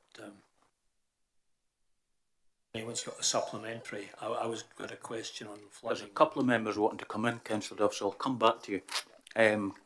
Councillor Gregg, thank you. Thank you, Provost. Just on roads, Councillor Duff's questions, or line of questions, kind of prompted my train of thought for Mr. Barnes. You did kind of touch upon there about maintenance, so I was wanting to ask, because these are obviously very small rural roads, and looking at the volume of traffic that will then be expected for them to accommodate, what is the current condition of those roads at this moment in time, and what will be over the proposed construction time of this development if approved, what will the net effect of that road be, and maybe a little bit more about the maintenance that you mentioned, please. Thanks, Councillor Gregg. So the net effect will be left with a road with 13 additional passing places. So going forward, that'll be a much better usable road than what we've got at the moment. Condition of the road is serviceable at the moment, and the maintenance agreement will allow for monthly inspections of the road, and any damage occurred during that time can be repaired as the construction phase goes along, and that'll be reassessed again at the end. Just as a supplementary, with the damage that is done, how will that be decided? Will that be a discussion between SSEN and the Roads Department of Angus Council to say, well, that pothole wasn't there, but now it is, so you're partially liable, and then potentially there's a disagreement, and then they go out, and then it ends up us footing the bill for it? Is that a potential scenario? So it will be covered under a legal agreement. Councillor Doran, thank you. Yeah, thank you. Now, in previous planning applications through roads, we've often seen an assessment around public transport. Now, this one isn't a site that people are likely going to be visiting via public transport, but my worry is the impact on the number of movements in that area might impact on access to that area. I'm pretty sure as well, although it's mentioned within there about access to the school pickup times, I think we have school transport that travels through that area from other parts of Angus to other schools as well. So I just want to know if that has been considered within the assessment. Thank you. Thanks, Councillor Doran. Just generally, not specifically, but as I say, we're speaking about 9 HGVs per hour. So that's like 1 every 6 minutes. So it's not going to be holding up the school buses.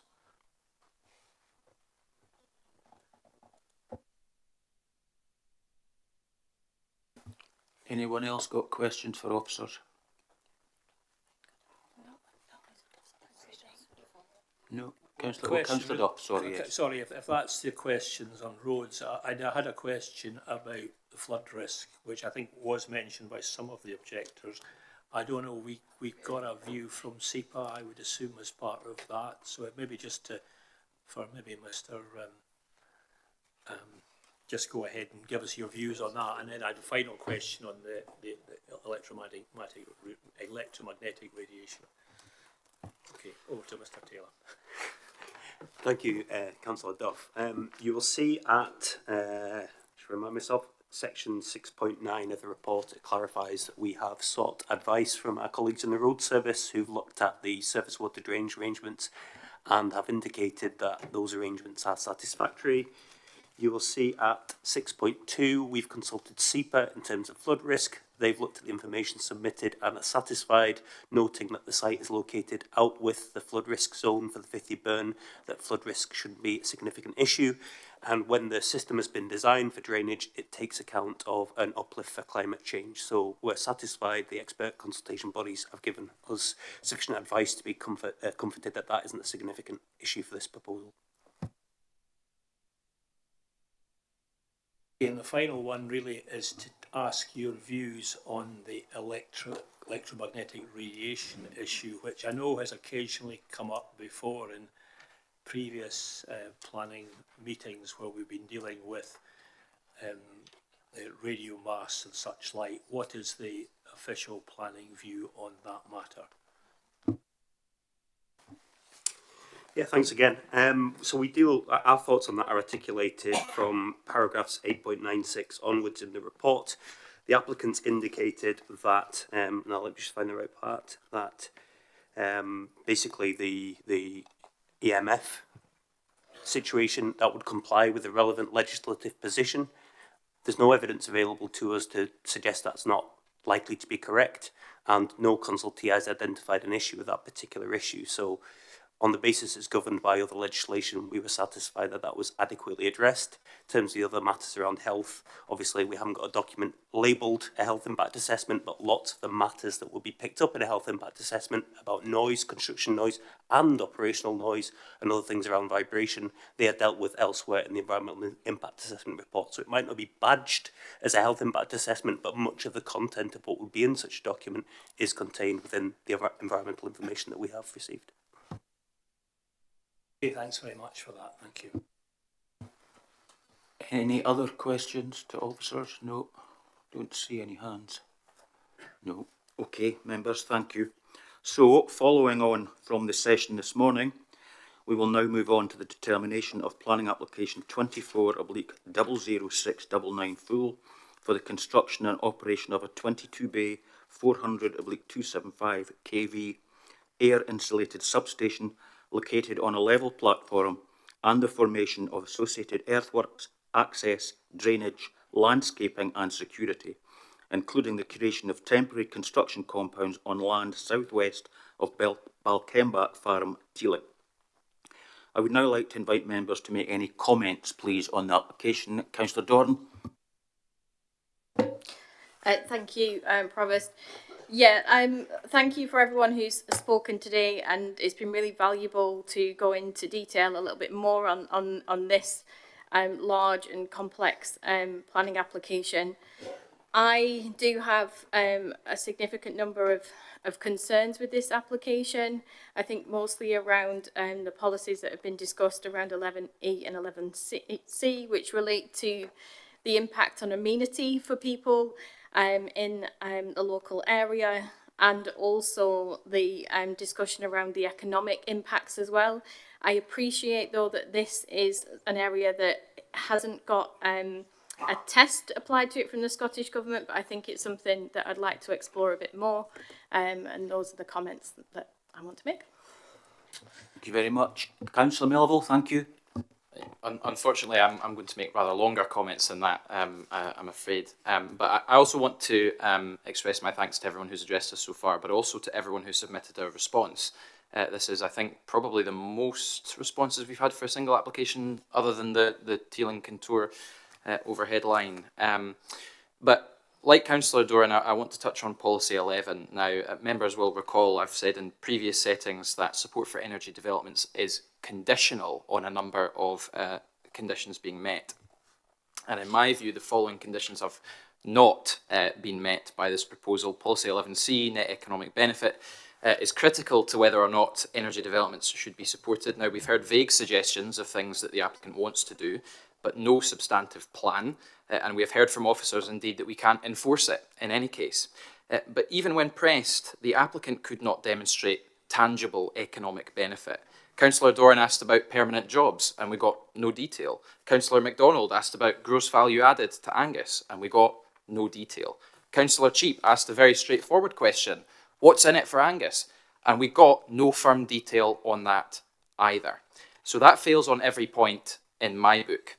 Here we have a situation where productive land will be removed from arable use, the landscape will be forever altered, and businesses will suffer, as we've heard from objectors. Now, construction jobs are very welcome, but construction jobs are temporary, and the damage would be done to the community and the local tourist economy is forever. Now, turning to Policy 11E on mitigations, this proposal fails on the following grounds. I, impact on communities, that would be significant, and we have seen that from the scale of the local response and what we've heard from the objectors so far. II, there are significant landscape and visual impacts, which SSEN have themselves acknowledged in their own submission at 5.16 and 5.17, and XIII, cumulative impact. And let me focus on that for a moment.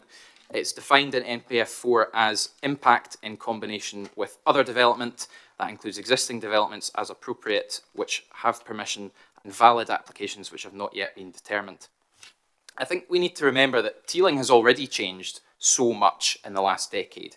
There's been almost a gold rush of energy development in the area on both sides of the A90.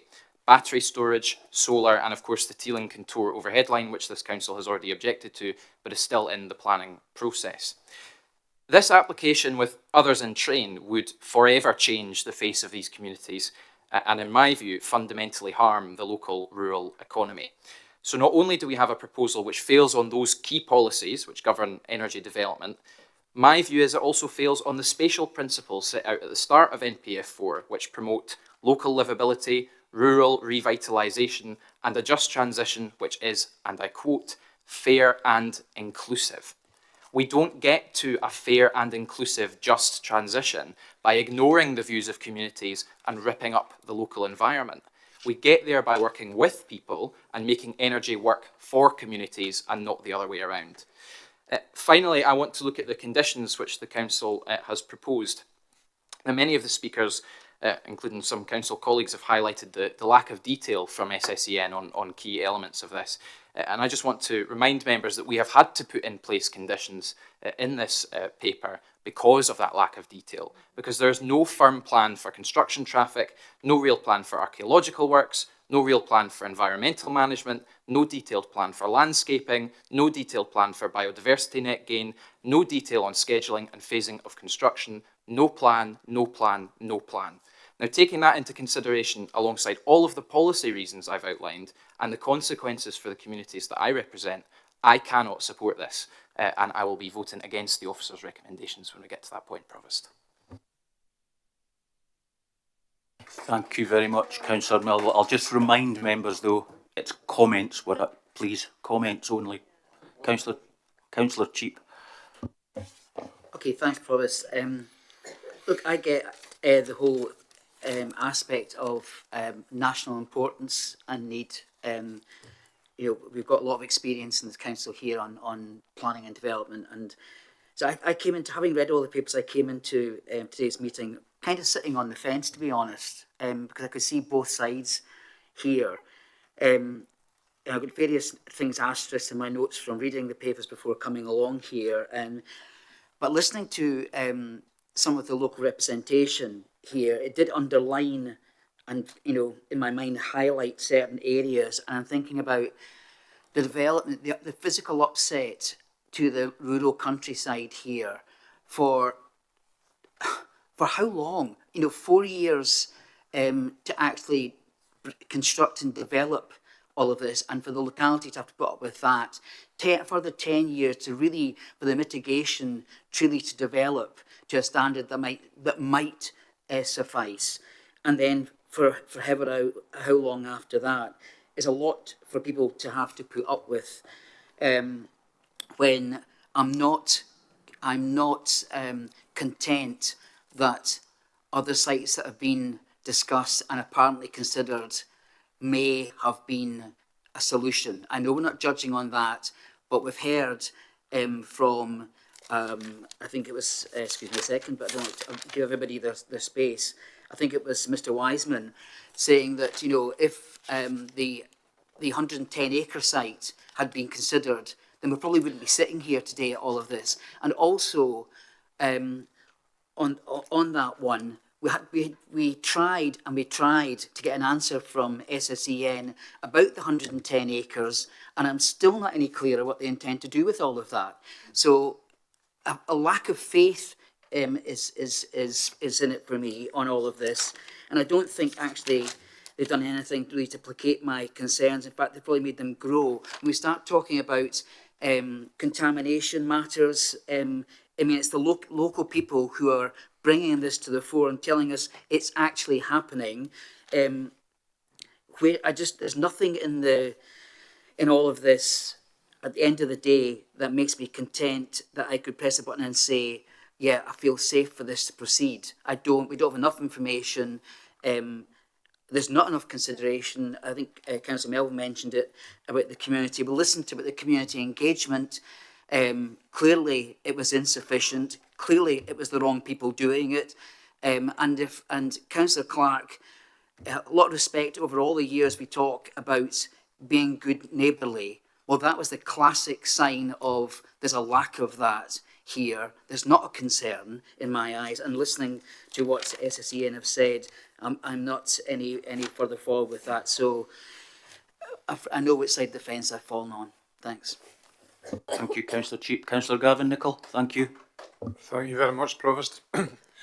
Coming out of Dundee, up the dual carriageway towards Teelan, there's a road sign that says Angus Council, birthplace of Scotland. That's promoting tourism.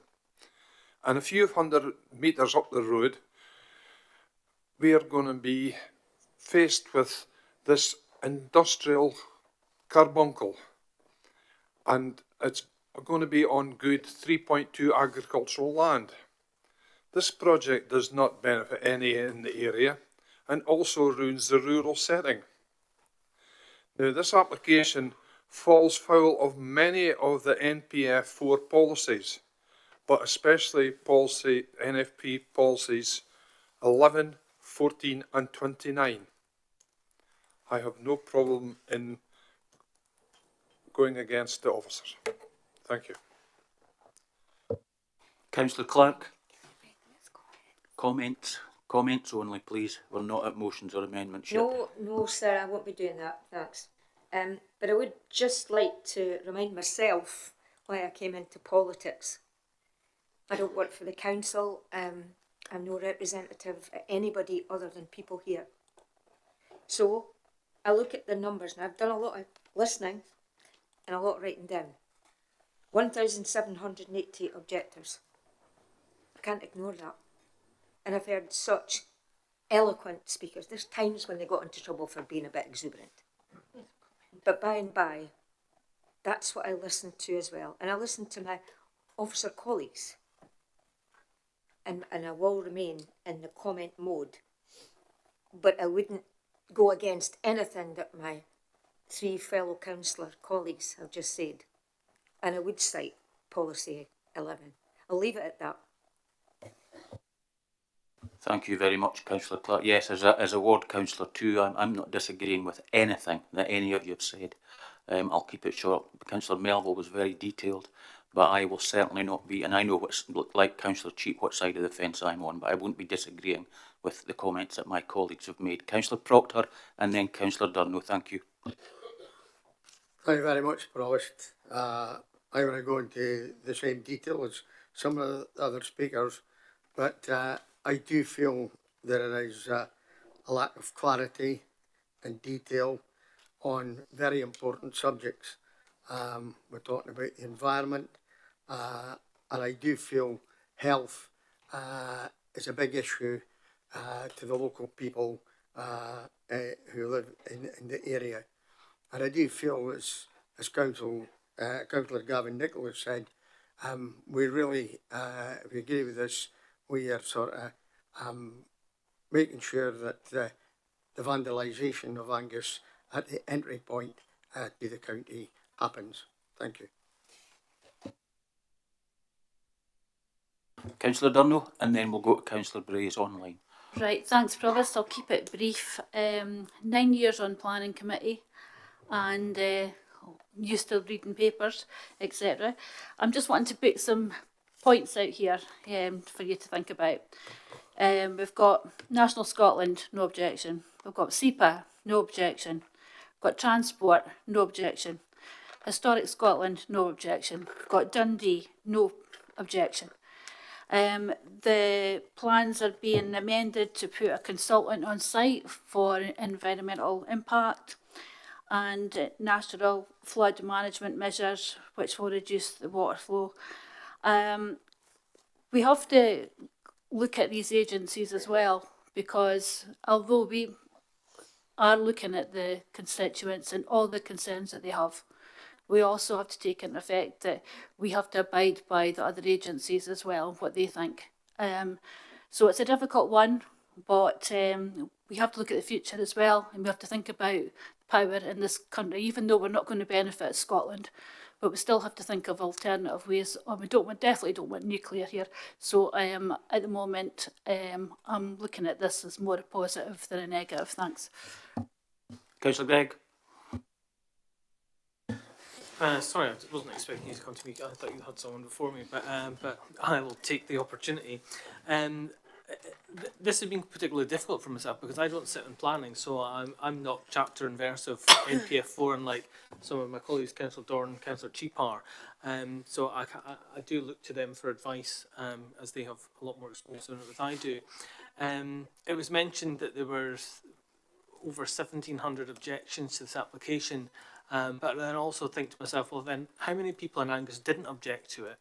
As a bit of a balance there, which is made me think. And I also think if we're wanting to get to that net zero destination, and electricity is the way, whether it be for air source heat pumps, for electric cars, electric buses, how do we get that electric around? So I kind of looked at it in that bit. But I think the thing that really kind of stuck it for me there was listening to the people that came in to give their deputations, and the impact that that's going to have directly on them as residents, as local businesses and as farms. And I think to myself, if I were in that position, could I, living in such a rural location where I lived there because of its ruralness and because of the peace, the quiet and the tranquility and the beautiful views out over Angus, and then all of a sudden I'm going from having zero traffic to up to between 6 and 9 lorries an hour, and when I used to have none on little small rural roads, and then have to put up with that day in, day out for potentially 4 years, and then some, then made me think, a bit like what Councillor Clark had said, I'm here to represent people and take their views on board. So when I think of all the people that didn't object, maybe they didn't know how to, maybe they didn't feel that they had to, but of the 1,700 odd people that did, then I think we're the ones here to represent them. So at this moment in time, I'm going to rely on Councillor Cheap and Councillor Gorn to help guide me, and probably the rest of us, and perhaps going against the officer recommendations. Thank you. Councillor Brays? Yes, well, I do have considerable experience on the planning committee, and I probably do know more about planning matters than those who aren't, those councillors. But the fact of the matter is, I am no expert on planning policy. I'm elected as a layperson, and the only reason any of us councillors are making this decision today, it's not for our expertise and our background and qualification in planning, it's because we are democratically elected to represent the people of Angus. And that's really quite important. And when it comes to trying to find balance in this, well, one of the delegates, and I thought they were very articulate, all of them, really grateful that they came today.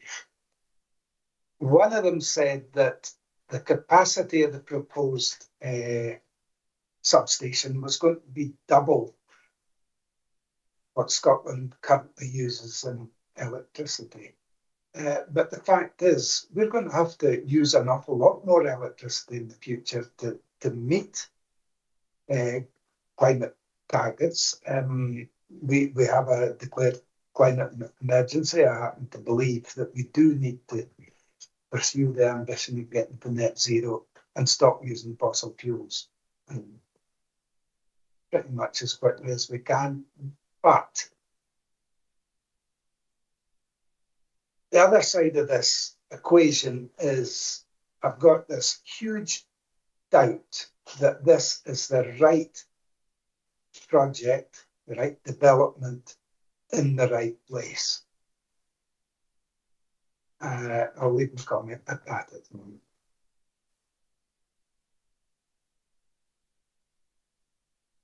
Councillor Duff? Yeah, thanks, Provost. I'll make some comments. I think Councillor Cheap said what's in it for Angus, and I think I would answer Councillor Cheap by saying I represent Montrose, and Montrose Port is benefiting hugely from offshore wind. So there's lots of jobs there, and that's just the start of benefiting from offshore wind. This project is predicated on getting electricity from offshore wind and some onshore wind to the consumer. If you don't want that to happen, what are your options? We aren't going to open up coal-fired power stations. We can't afford to run oil power stations, and we don't want to build any more gas power stations. So your only option is nuclear. Small nuclear reactors is probably your only answer if you don't want to use offshore wind. Now, you could say, well, maybe we could have a substation, but not where it's proposed. And that's where I struggle, because I'm not an electrical engineer. And the people who are electrical engineers are saying that they think that's the best site. So if you want to use offshore wind, this is the only game in town. If you want to stop it, then how are you going to electrify Scotland and the rest of the UK? As Councillor Brace has said, we want people to use more electrical energy for heating their homes, for powering cars. We know we're going to use more. Oil and gas is going downhill. What's your option? And I think the officers have done a pretty good job. I am pretty familiar with MPF4. I've got my file in front of me with all the policies. I use it regularly for development standards and for the review committee. So I think you have to read all the policies. You don't just pick the ones that you think will reject an application. You've got to look at all the policies, and then you've got to do a balancing act. And that's what we're asked to do. So I think what is offshore wind done for Angus? It's going to give us jobs. It's giving us jobs at the moment. And if you look at the investment amount that's going to be invested in this project and other projects we know about, that's a huge investment. We're talking billions of pounds, and that's going to provide lots of jobs across Scotland. I don't see any more hands. Councillor Dorn? Oh, your hand's moved. Oh, sorry, yeah, I'd like to give notice. I'm not quite sure if I need to do it as a motion or amendment, if I can, against the officer recommendation. And do you have, it'll be a motion, do you have a seconder? Councillor Meehan? Yeah, I think there were several hands up. I think Councillor Meakin had his hand up. I caught George's eye first, or caught my eye first. Are there any other amendments? No? Okay, we need a 15-minute recess, please. Is that agreed? Thank you.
please.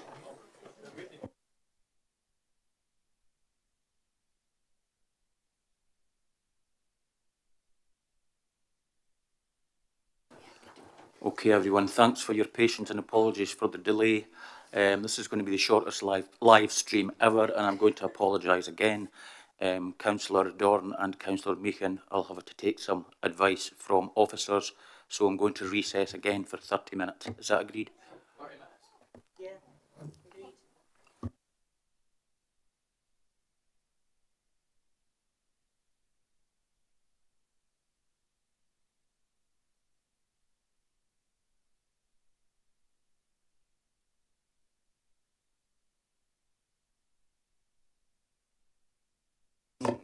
Thank you, members. Understandably, we don't want to delay it any longer, but advice is being provided by officers to the members in order to decide how to proceed. So that's the recommendation from officers, is that we need 30 minutes.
please.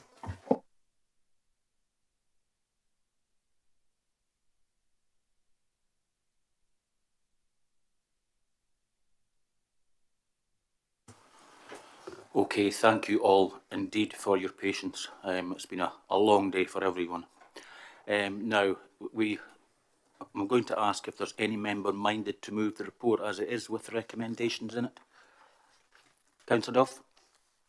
Yeah, thanks, Provost. I'm happy to move the report. Do you want me to say anything now or not? No, I think we've heard all the comments, I think, unless you particularly want to. Okay, I'll give you a very brief. I'm happy to move the report. I know there's no objections from statutory consultees. We've heard from roads. We've heard there's no flood risk. And we've heard that electromagnetic radiation is not really a matter for this committee to consider, because that's effectively a governmental decision. I've looked at the MPF4 policies. In my opinion, it complies with policy 1, 2, 3, 5, 8, 9, 11, 18 and 29. These are the ones that I think are relevant. I'm minded to, having looked at the decision of the Court of Session on the 25th of November, that one needs to look at all the policies and take a balanced decision, and I think I've done that. So yeah, I'm happy to support it. Material considerations would be, obviously the whole of NPF4 is underpinned by the nature and climate crises and by just transition, and this obviously addresses the move to electrification. And another material consideration is this is a massive investment in infrastructure in Scotland. We're talking billions of pounds, and that will provide a huge boost to the Scottish economy. So I'm happy to move the report. And do you have a seconder, Councillor Duff? Councillor Durno, do you wish to say anything? Yes? I'm happy to second Councillor Duff's motion, sorry. And it's been a long day. And I think the conditions that we've set on council are fair at the moment. And if there's any deviation from the conditions, then obviously that will be dealt with. Thank you. Thank you very much, Councillor Durno. Councillor Dorn, you have given notice of an amendment. Do you wish to speak to your amendment? And do you have a seconder? Well, you have got Councillor Meehan. Thank you. Sorry, I pressed the mic too soon then. Yep, thank you. I would like to speak to it just to outline what we put forward. I also just want to kind of go over why we needed to break to determine the wording for this. So this is obviously a quasi-judicial panel that we're doing today, which means we can't make any decisions before we meet and hear from everybody. And our decision, and my decision, is based on what we've heard today and the evidence put forward in front of us, which means the wording had to be put forward this afternoon for this motion. And I just want to recognise as well, we've been put in a tricky position as councillors with this one, because our communities have been part of a consultation that they have had frustrations with, and we aren't able to act on their behalf in order to play a role as decision makers. So we've had to stay silent and not give views and opinions on these matters over the past few years, which makes it difficult when you're representing people in local areas as well. But due to the responses received today and the information that's been put forward in this application, I'm moving an amendment which goes against the officer's recommendations, as I believe this application is contrary to MPF policy 11C, because it's not demonstrated that the proposal would maximise net economic impact, including local and community socio-economic benefits, such as employment, associated business and supply chain opportunities for the Angus economy. And at the minute, there's no way in which we can put any mitigations or conditions relating to this policy that would support this for Angus. And I don't think the answers that we've received today on the application and the information submitted, which covers Dundee and Angus, really allows us to support that.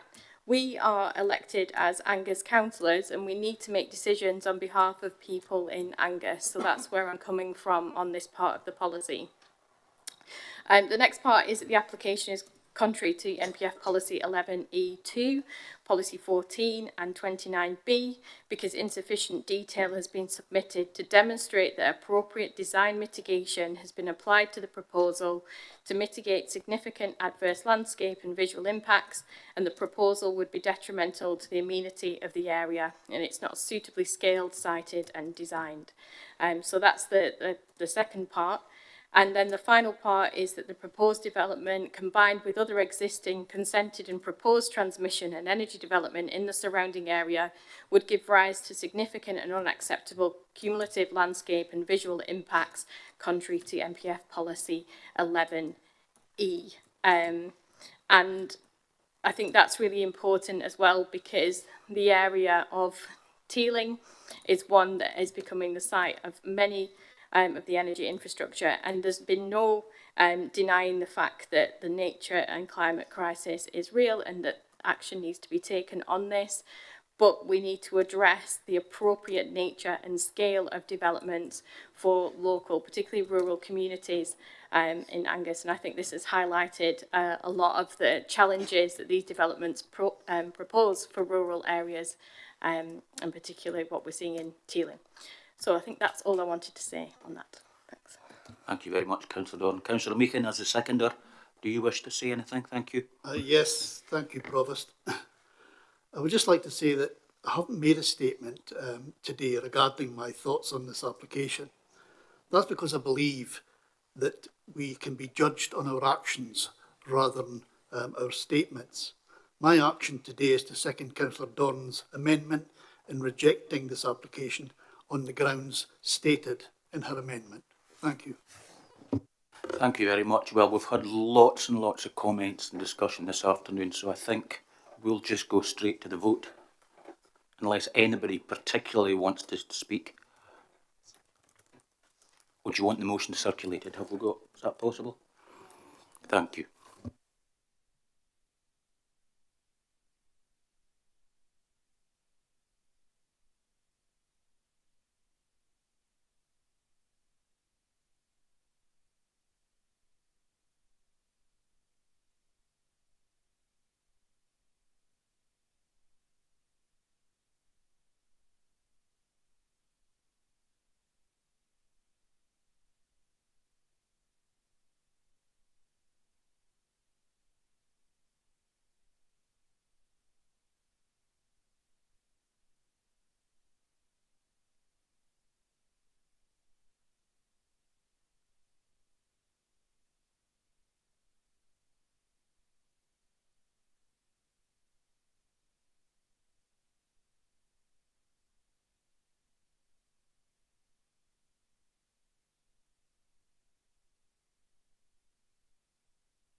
Just give you a few minutes, members, to read it.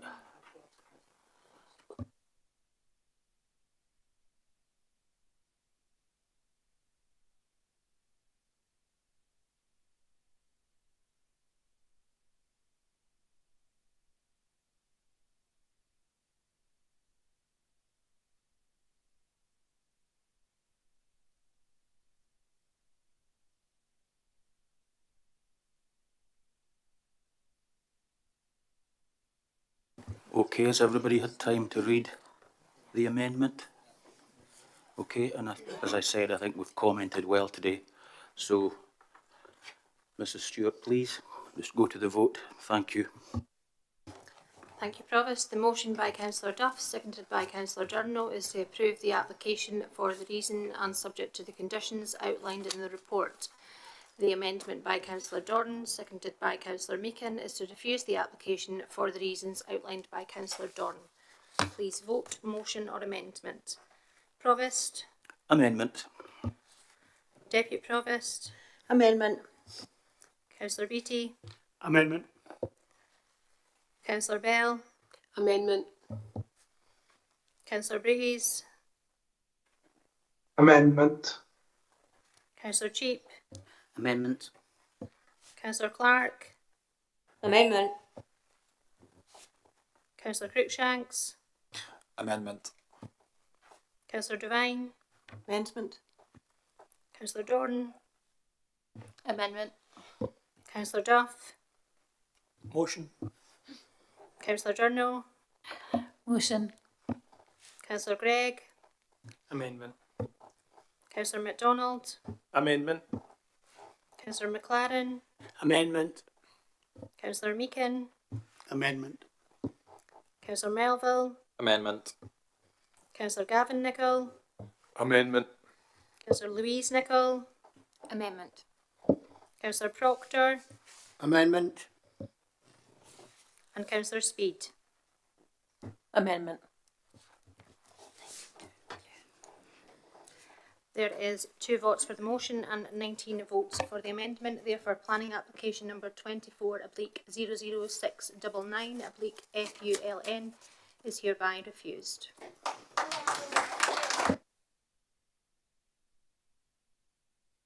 Okay, members of the public, thank you all for your attendance today. It's been a long day, a very tense, sensitive subject, and I'd like to thank the officers as well for their time and enjoy what rest of the evening we have left. Thank you. You stop the live stream.